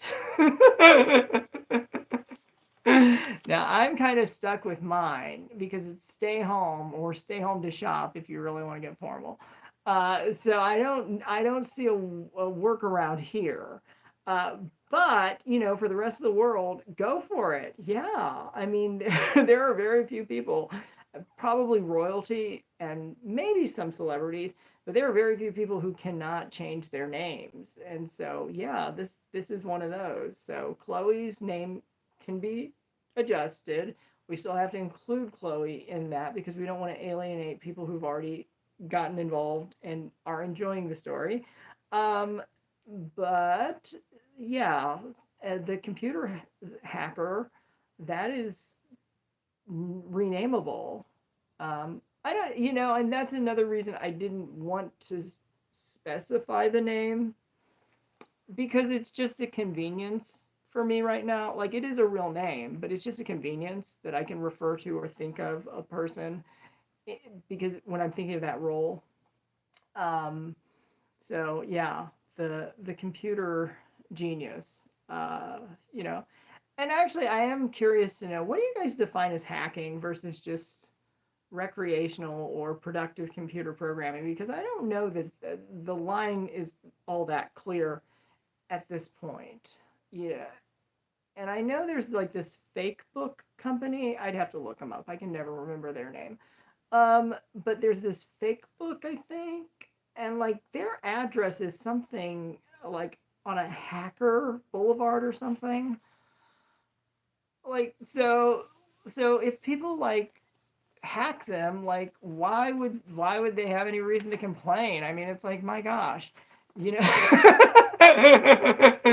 you have a private boulevard and you named it Hacker, so like, but yeah, obviously we don't want people disrupting communication or shopping or all of the essential functions. But yeah, and people who've done hacking in the past and who've gotten punished, sometimes they will be offered an opportunity to help investigators in future investigations in exchange for being let out early. So that's kind of a way a hacker, I guess, could use their programming skills productively, but they would still be in the mind of what they obviously would do. But I'm not sure. I really don't know. Uh, like how you call somebody a hacker versus a programmer. I know it's gonna have to do something with intent, um, but then you can't like it's difficult because you can make a lot of negative assumptions about a hacker, but you're also making assumptions about the average user or programmer. So, uh, and with five main characters, I was basically able to touch on all the diversity points that I feel are relevant to draw a general audience. And so, yeah, like hacker, non-hacker, user, like there's still we're skipping a lot of in betweens. Oh my gosh, this is fun. So, do you guys want to play more trivia? Because I have a whole list of trivia questions. Oh, I don't think I gave the answer. So let me recap that one. Which popular dating app put women in control by making them send the first message? It's an app called Bumble. I've not used the app, so I don't know that. I mean, personally, but that's the answer. It's Bumble. So if anybody is a Bumbler, oh, there actually is a trivia question, but I might as well just save us both some time and just tell you these things. So hold on a second. I want to look and find out the number of U.S. adults. Okay, so roughly the percentage of U.S. adults who are 18 plus who've ever, quote unquote, ever used an online dating site or app um, is about 37%. Now, how that is being defined, that I think is where you'd probably get a larger number if people were really sort of like not trying to wiggle away from Hacker Boulevard and say that they never used Facebook or whatever. But yeah, so yeah, if people really truly gave the real answer, we probably get my guess is we'd get a higher percentage. We're not going to hit it exactly, so it could be less, it could be more. I think it's going to be more. And I think it's because, there's a curiosity factor that some people have, and go for it. Now, this is a reason why the book is so good, because you're able to sort of explore all of these intersecting dimensions of technology and real life and human behavior and society and a lot of, um, you know, like immutable characteristics and how does that affect somebody and where somebody lives. You're able to see it all without ever having to do anything but read and make your own decisions. I mean, that's pretty cool. So, yeah. And the reason some of these are dating related is we do have a dating app user. So, so that's another thing I tried to do. Okay, just being fair here. That's another thing I tried to do is include the approximate average. Now that's hard with 5 characters, and I'm never going to hit it precisely. So I would tell you of the 5 characters, 40% have used a dating app for sure. Yeah, 40% for sure. Um, but okay, so that kind of matches 37%, 40%. But I don't think of it as a bad thing because going on to explore something doesn't mean anything but that. And a lot of people have set up completely artificial profiles, just quote unquote to explore or whatever. It's like you don't have to make a permanent choice. You can download these apps and then sign up for them and then delete them and then re-sign up for them and continue the same thing over and over. I think it's a bit silly, but there are some people who do not want it known that they have used dating apps. So 63% of the population says no with percentage of adults. I could also imagine with older demographics, you wouldn't expect as much because you wouldn't expect as much like integrated technology use in daily life. However, you would expect, um, well, anyway, you'd expect young people to be interested in dating. So, another thing I did not know is that Match.com is one of the oldest online dating sites, and it was originally launched in 1995. I didn't know that. For some reason, I would say eHarmony because it just sticks out in my head. But I wonder, that's obviously pretty good marketing. I wonder when that was. Are they still around? Some of these things I'm being a little playful with, but I really don't know anything about eHarmony as. Oh my gosh. Oh, and there is a term for someone who appears in social media photos with a dating app user, but whose face is obscured or partially hidden. It's called a soft launch. I wasn't aware they had a word combo. So if you hear about a soft launch on a dating app, it means somebody's not showing their face. See, you're learning all these things, and we're not even having to download these apps, test them out ourselves, just to find out general information. Okay. Um, so, situationship, what does it mean? It means a casual, undefined, commitment free relationship that lacks clear labels. So, I guess in theory, you're in a situationship with everybody you know or meet. A casual, undefined, commitment free relationship that lacks clear labels. Okay, so what is cuffing season usually associated with? I think these are all G-rated. I'm trying to kind of scan as I go. Um, so cuffing season is the colder months of fall and winter, when single people seek partners to settle down with temporarily. Hmm, interesting. I would call it cuddling or cuffing. Okay, so if somebody love bombs you, what are they doing? Well, they're tapping on the screen. They're tapping on the screen. They're so excited. They're making a heart boom first. Okay, yes. Eventually, YouTube will have that.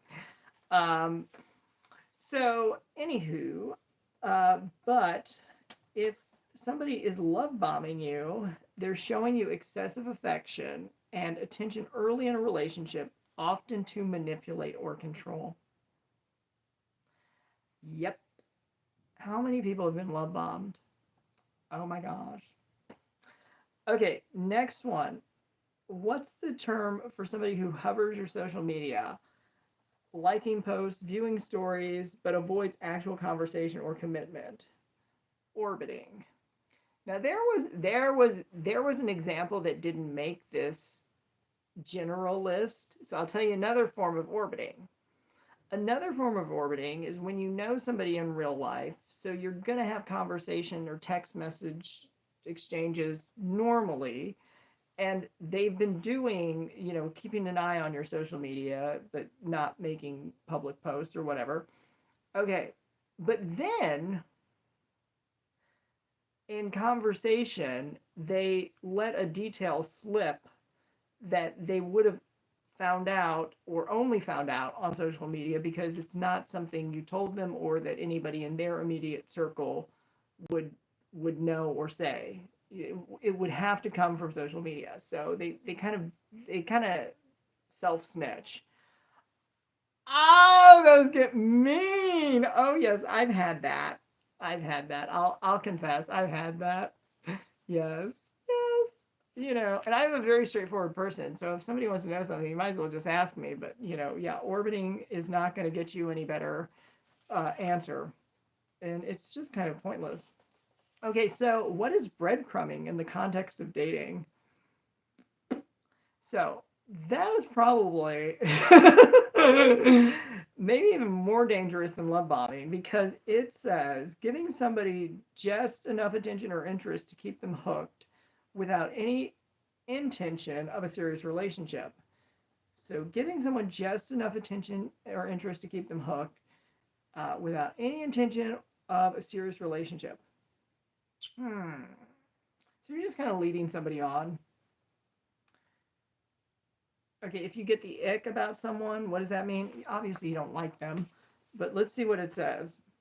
An immediate, often sudden feeling of repulsion or turnoff towards someone, often for something minor or superficial. Huh. I guess it's real. Okay, so you can feel icky. Uh, oh, what relatively new slang term refers to charisma, style, or attractiveness, especially in picking up a date? Riz. Riz. Short for charisma, spelled with Z's, two Z's. Okay. If someone is described as delulu in dating, what are they being? Uh, Delusional, often for exaggerated or often used for exaggerated expectations about a relationship. And then lastly, on this side, what does catfishing refer to in online dating? Okay, using a fake identity, so pictures, information, to trick someone into an online relationship. When this was first explained to me, or like I learned of it, it made no sense to me. I was like, but why would somebody use somebody else's photos? Because if they're going to date, eventually the person's going to find out it's not them. Like, why would they, like, it?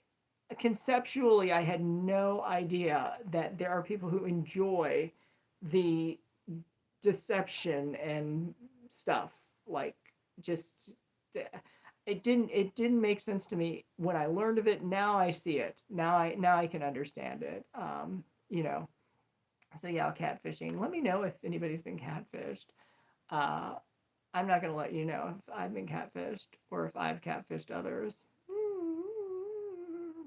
You're not going to find that out in the book either. So you're going to want to get your name in there. So make sure you lock in your name selection so we can figure out name tier, so we can figure out what role works best for you. But there are some good ones. Uh, I'm actually curious. I think we're going to test out one last category, and that is the everything else category, because I've never done that before. I've never done that. And why not spread the good news all around Whatnot? I mean, come on. People should really enjoy this. This is a very fun, happy story. So, okay, I'm going to just switch up the category. I'll be right back. And for YouTube, I know that doesn't make any sense, but hey, I gotta occasionally do stuff. So hold on one second. All right, I'm still here. I'm still here. We're gonna be everything else for a while. How about that?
Okay, so we have some really good news. I think we are switching, if we've not already switched over to everything else.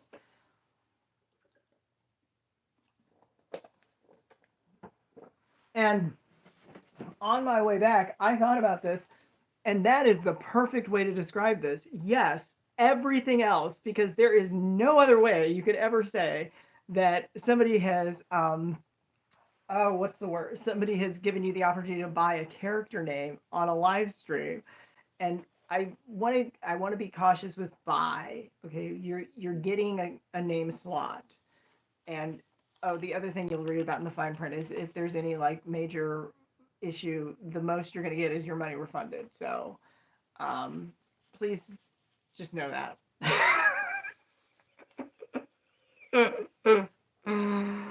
uh, I'm trying to think if there's a way that people could make bad use out of this stuff. I don't know. There probably is that I'm not thinking about. Um, okay, so let me tell you a little bit about some of my favorite characters, because in the book, as I mentioned, your experience is going to be different. And I keep saying book, but it's really a digital existence at this moment. Okay, so you have the opportunity to have a character named after you. It's already the book. The book is written. I have about 100 different opportunities that somebody can come in and just purchase a name slot.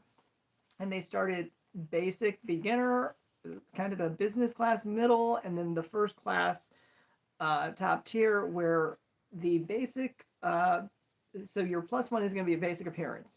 The character is going, it's already written in the book. Then your dance partner is going to be like a more of a role where the reader is going to remember that name. And then on the first class scene, these are people who are doing something in the scene. I know I'm mixing terminology here. So in the chapter or in the setting, but these are people who are in that scene essential, where you couldn't have that scene if they weren't included. So they're not these aren't extras. These are real characters. They exist. They're in the book. Um, and right now they just sort of have placeholders.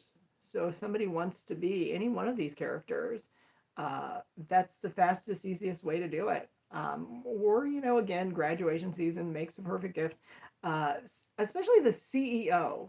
Okay, the CEO. How many people can say they had a book where they were the CEO of a fairly promising company?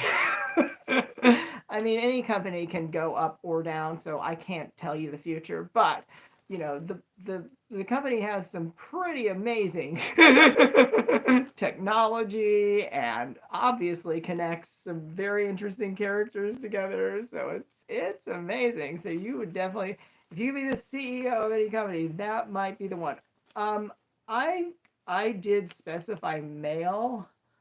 I would tell you though, to be fair, I could ungender that. It would be a little different, but really not much. So if you guys and women and non-gender specific, because we do include a transgender specified role, that's not this. However, however, if you want to be the CEO, and we could make that possible. That would be fair. I'm trying to think of anything else that I could adjust if it needed. I mean, if you do enough additional writing, you can kind of write your way out and into any of these characters, but it gets really distracting, and that is something else. So in a choose your own adventure novel, the easiest way, or kind of the lazy approach, the easiest way for somebody to somebody to move or advance the plot is to just create a new character or introduce a new someone. And realistically, that is not my personal opinion. That is not a good plan. It's not a good idea. Because if you can't work with your existing cast, that something's wrong with that scene or that situation. And that's really what you need to find. There are rare instances, and this is a challenge that I knew going into this because I wanted it to be a very diverse group. If I put them all in the same city, they're going to have that vibe or that, you know, that look, that feel, that whatever. There are people who are quote unquote West Coast versus East Coast. So these are people spread throughout the country. Um, and because of that, joining them in any real life scenario is its own logistical issue.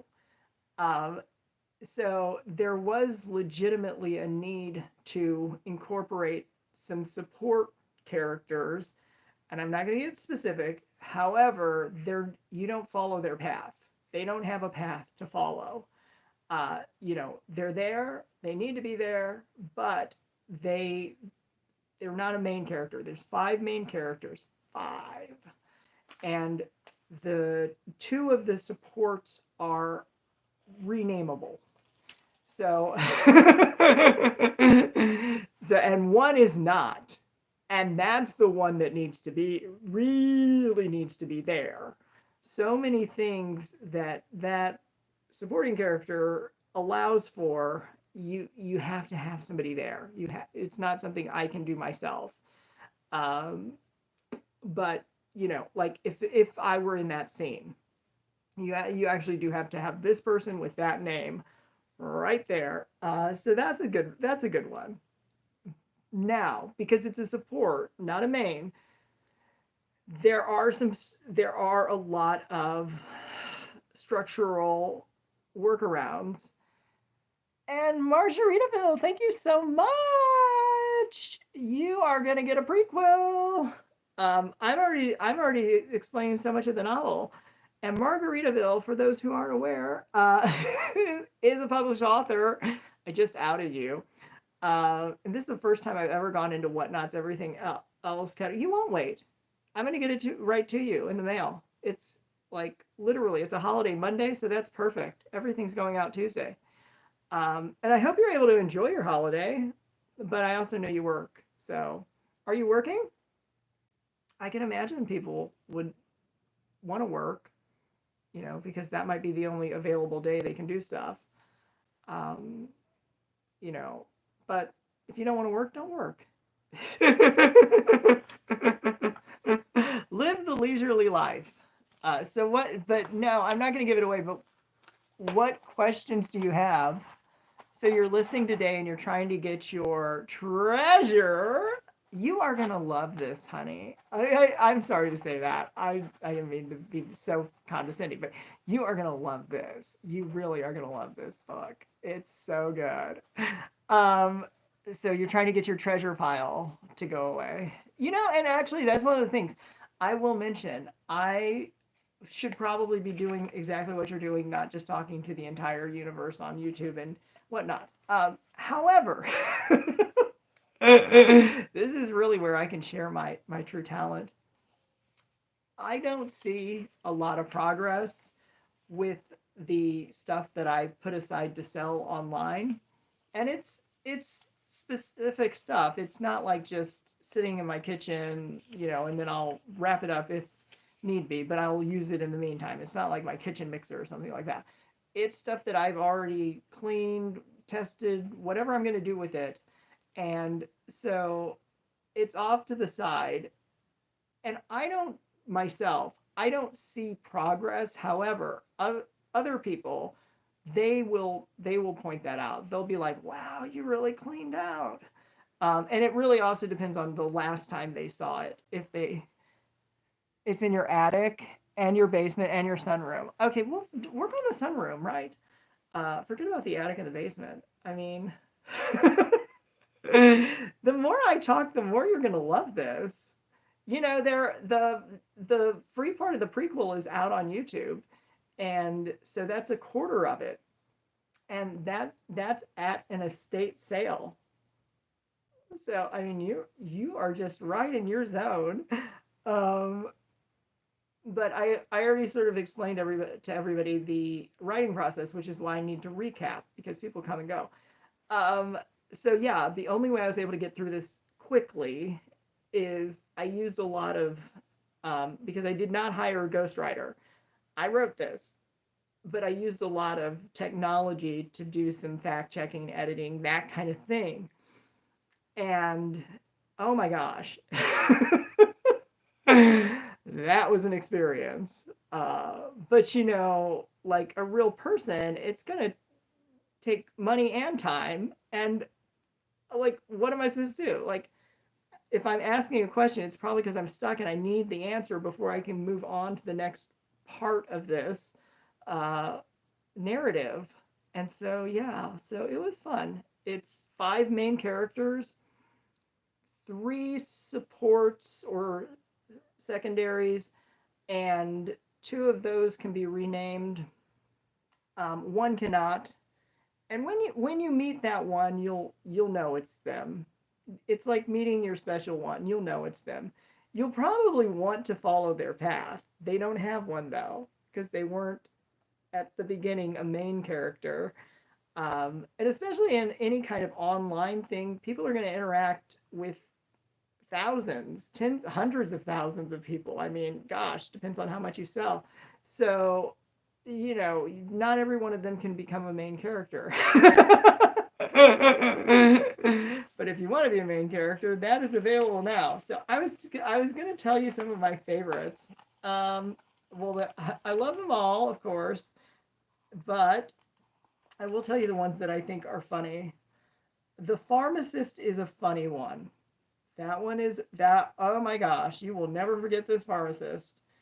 The transgender usher is a one that will never be forgotten or ignored, and I think that's a good thing.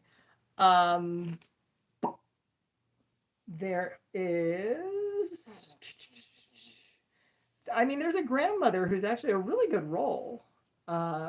but it could be a name. It doesn't have to be grandma or grandmother. Uh, so the computer hacker is one of the supports, or one of the side things, because eventually with enough writing you can give people superpowers and stuff. And that's what I was sort of backpedaling toward, is you could write your way into these solutions, but if it's not working and you think you're going to have to add somebody else, then your scene probably needs some refinement, because 5 people should get you through one book. I mean, some books have like only one protagonist, but when you have Find Your Own Adventure, you have to have alternates and parallels. So you need more. So I need more than one. You need more than one. But you get to pick whichever, if you'd like to name one. Oh, the airport manager. I I love that guy. I mean, he is so good. I love that guy. I also love the airline training manager, but this one is definitely going to stand out. I'm waiting for him to pop up on the screen. I don't know if we just passed him, but he's the guy who's got like the really fancy velvet coats and shiny pants. We might have passed him, but yeah. So this is all on YouTube also. So if you want to flip around, I think we passed him. Okay. Well, anyway. Um, but he's one of my favorites. He was fun to write. Those guys actually, the one, wait, is there a bartender here? No. One is actually categorized as a dance partner, and I really like that one. Okay, so that just pulled us to the next list. Obviously we have some dancers, so there you go. And I will definitely try to answer questions, but it's one of those things where I've got to kind of focus at least. Um, oh, those guys were fun. They are fun. They're not. Everybody's gonna make it to the end. All the main characters make it to the end. Because that would be really unsatisfying to like read. I don't know, like 200 pages only to find out your character does not make it to the very, very end, and you miss the big finale. Okay, the sushi guy, he was pretty easy. So some of these it almost tells you what the story is, right? It's just self-explanatory. And okay, so yeah, so we missed the airline manager, but I'll point him out. He's going to come up next. So that's the center of attention. That's the one who steals the show. That's the one everybody's gonna uh, notice. And this is the snake handler here. And then let's see what else comes up.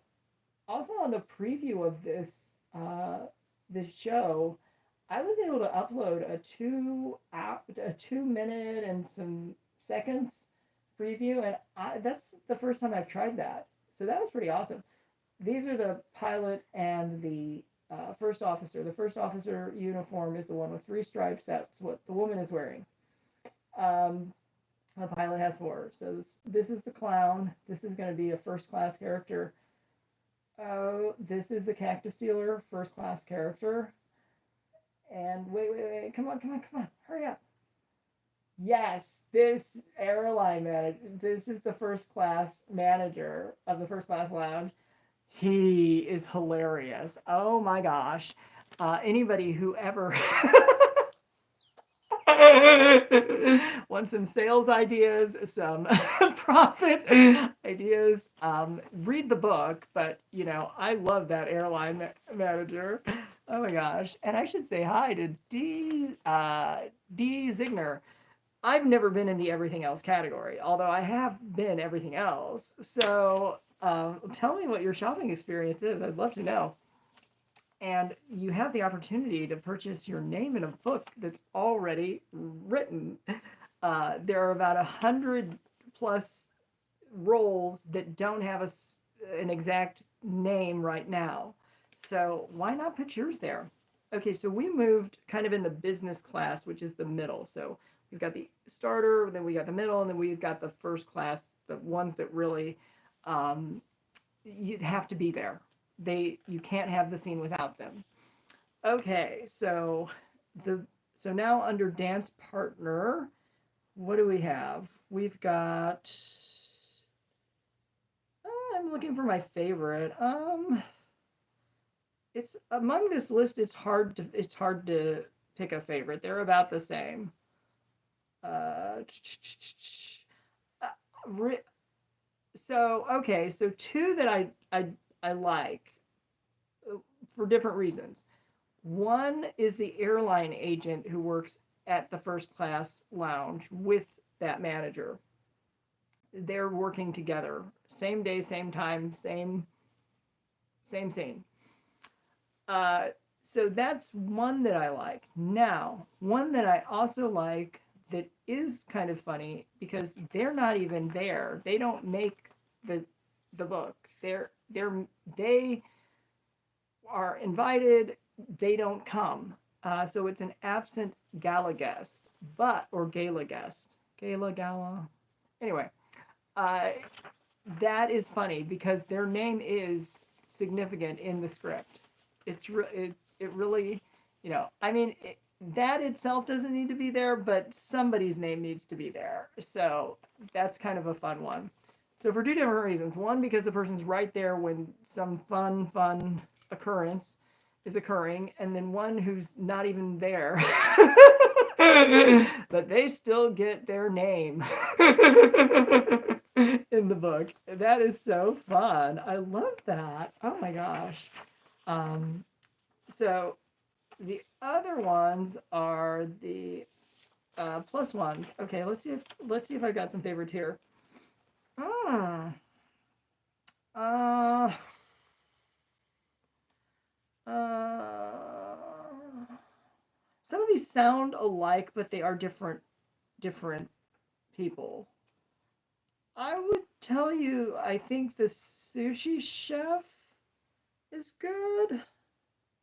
Uh, well, snake handler, sushi chef, snake handler, the sushi uh, party server. That's the guy who's got all the sushi. So yeah, I'd say that's kind of the favorite of them. And then I want to look up here just to kind of remind myself if there's anybody else. See, this is exactly how it reads. When I'm struggling, this is not staged. When I'm struggling to like remember some details about some of these roles, it's because this is the appearance list. This isn't the business class or first class. Those I can recall. These I have a little bit more of a difficulty with because I'm not sitting in front of the manuscript. And let's see. So yeah, I would say those are the ones. I would say the sushi guest or sushi server, sushi chef, and the snake handler. Those are the ones that I would think are interesting. Um, and you want that. You want a little bit of I want a little bit of variety and flavor in my novel. I think with Emily Dickinson, I actually have The Awakening within reach, but I think she basically almost entirely wrote that about the one main character who's a woman. There were other people mentioned, but I don't think that they really, from what I'm remembering, that they really did any active thing. And that's another reason why choosing a fictional work was not a cop out. Well, if this sequence of events and synergy did actually come together in real life, I would love to know, because a lot of people are going to read it and they're going to be like, "Oh, that must be me," and the answer is, it's not based on you. No matter who you are, you could be. I'll pick on somebody Steve Jobs. Okay, I'll pick on Steve Jobs. You be Steve Jobs. That wasn't the CEO. The CEO of the company was not built to imitate Steve Jobs in any way. So, trying to think of other famous CEOs. It's funny how a lot of people don't even know who the CEO is of some of the companies they feel the most strongly about. Interesting. This one you find out who the CEO is. Okay, so yeah, so the idea is if if I had written nonfiction, I don't see how I would ever find these people because it's just such a wonderful mix. And you need that. You absolutely need it. It's like a recipe. You're not going to make a recipe with one ingredient. Uh, I'm thinking, is there any recipe that only needs one ingredient? I mean, it's just an ingredient. It's like water. You don't do anything to make quote unquote water. You just have water. Um, so yeah, so it's like that's the thing. It's like a recipe. You need at least a certain number. So because they're scattered around the country, and I do like that because it does give you a little bit more of a regional variety. Not too much though, because I think that's another thing that can get overdone is putting stereotypes when it's really the character themselves that's multifaceted. So none of them are going to exactly match an archetype. You will see a few things, and you will see also that it's not just a stereotype or what do they call that? Something role. It's like a typecast role. It's not that way. It's an actual personal dynamic. And so going through the book, I feel is, it's going to be different for everybody. Now, I know who I would follow, but I'm not going to tell you because I don't want anybody, welcome in. I don't want anybody to necessarily go that path if, in fact, they would be better suited with somebody who has a different pace and personality, who's more relatable. So that's funny. But also, let me tell you. So they say you shouldn't have favorites or whatever. Um, there would be moments in my writing where I would just, and again, I know that these characters they have their place, they need to be there. But there would be moments in the writing where I would just was like, and thinking, like I wish they weren't even like there. Is there any way to surgically remove them? Because just they're not my favorites. There are two. There are two who are not my favorites, and it's just because they're a very different style than I normally am. So it's a lot more laborious to get their tone and their voice correct. But this is the beauty of technology. It can be done. And I don't have to necessarily myself do every incremental thing. Um, and who do I see? Oh, Books, Bricks, and Kicks, you found me in everything else. I think I've seen you in books. So I started at books, then I went to Whatnot. Yeah, started at books, Community. I went to Community. Then I went to everything else under Whatnot. And this is the first time I've done that. So it's funny that you found this show. Do you normally shop this category? And if you're busy, I'm not going to take offense. I just recognized your name. So, yeah, the experience is user driven. It's meant to be about how the user, or excuse me, the buyer, the reader, experiences this sequence of events. And because it's so unique and dynamic, I can't imagine any real life person having it right now. Um, it's just a little too, like, at the end, you're going to see a spectacular. It's something to look forward to. A spectacular coming together of all the main characters, and there are five of them, so they make it through. You won't get like shelved halfway through the book or 2/3 of the way through the book, and you can always sort of backpedal and go to a different character if you decide that the one you started with is not the one you want to stay with. And that's another. So they're all in situationships with you, I guess, because a situationship is something where you don't really have any labels or expectations. Um, and I don't have. But yeah, there are a couple characters that were harder or just more boring and laborious to write for, and I would catch myself thinking, like, oh, I wish I didn't have to like write their next scene. And I still was able to though. But if I started the day with the mindset of I'm writing for, again, I'm using examples that make no appearance in the book. I'm writing for the farmer today. There's no farmer.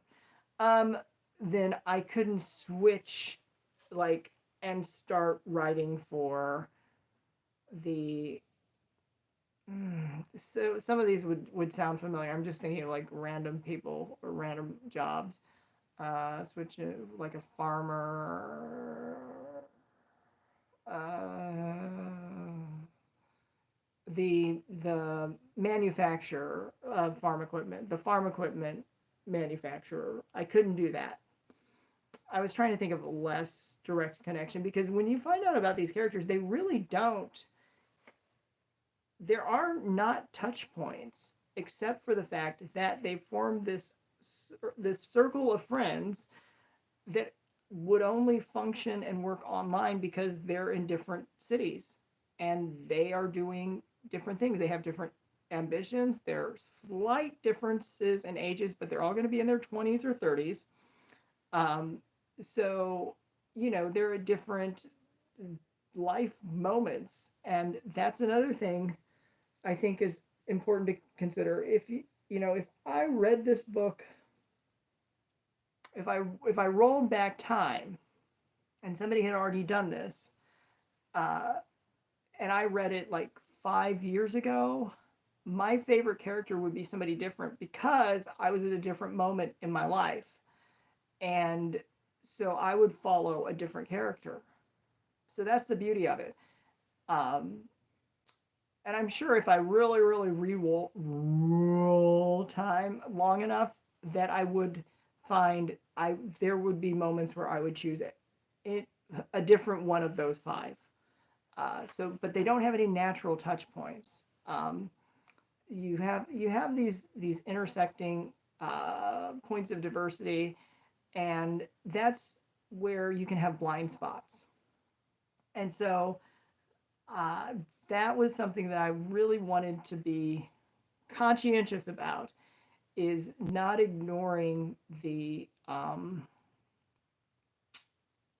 hybrid or the synergy of different uh, identifiers or labels. So, realistically, I'm trying to think if I ever used. Uh, I actually think a lot of times I didn't use specific labels, but it was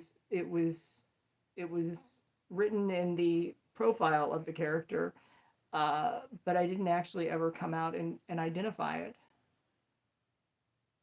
So, and that's how deep I was able to get with these characters, where if I don't have to describe myself to me, because I already know this, and the people around me, they're going to see how I look, act, whatever. They're going to make their own decisions. So if I was able to get that level, I think that's pretty awesome. I probably could have done this with just. I'm trying to think of who would have been optional because we had to have some supports. And supports in this context were links and are links. So for 5 mains, there are 3 supports. I'm trying to think if there's anybody who, if I crossed off the list, they would not have, it would not, the book would still function. I can't think of a way to do that. But I'm going to think about it. I'm probably going to come up with somebody, but it would require a lot of reworking because they all make a special or significant contribution to the overall narrative. So they're not all going to make it to this big spectacle unless they're there. They exist in the novels. They do something that advances the story along. Um, uh, hmm. I do know there's a character that I could have zoop, but it wouldn't have changed the need to have those other support characters. There's one I know. Mm-hmm. Yeah. So one is, so I could have done it with 4 characters. It wouldn't have been the same story, and it wouldn't have been as good. That character has a really really rich path through the story, and the learning that comes from like going, walking in somebody else's shoes. That is what this character brings. But factually, I could have avoided or eliminated this character, and it wouldn't be the same. Not even so.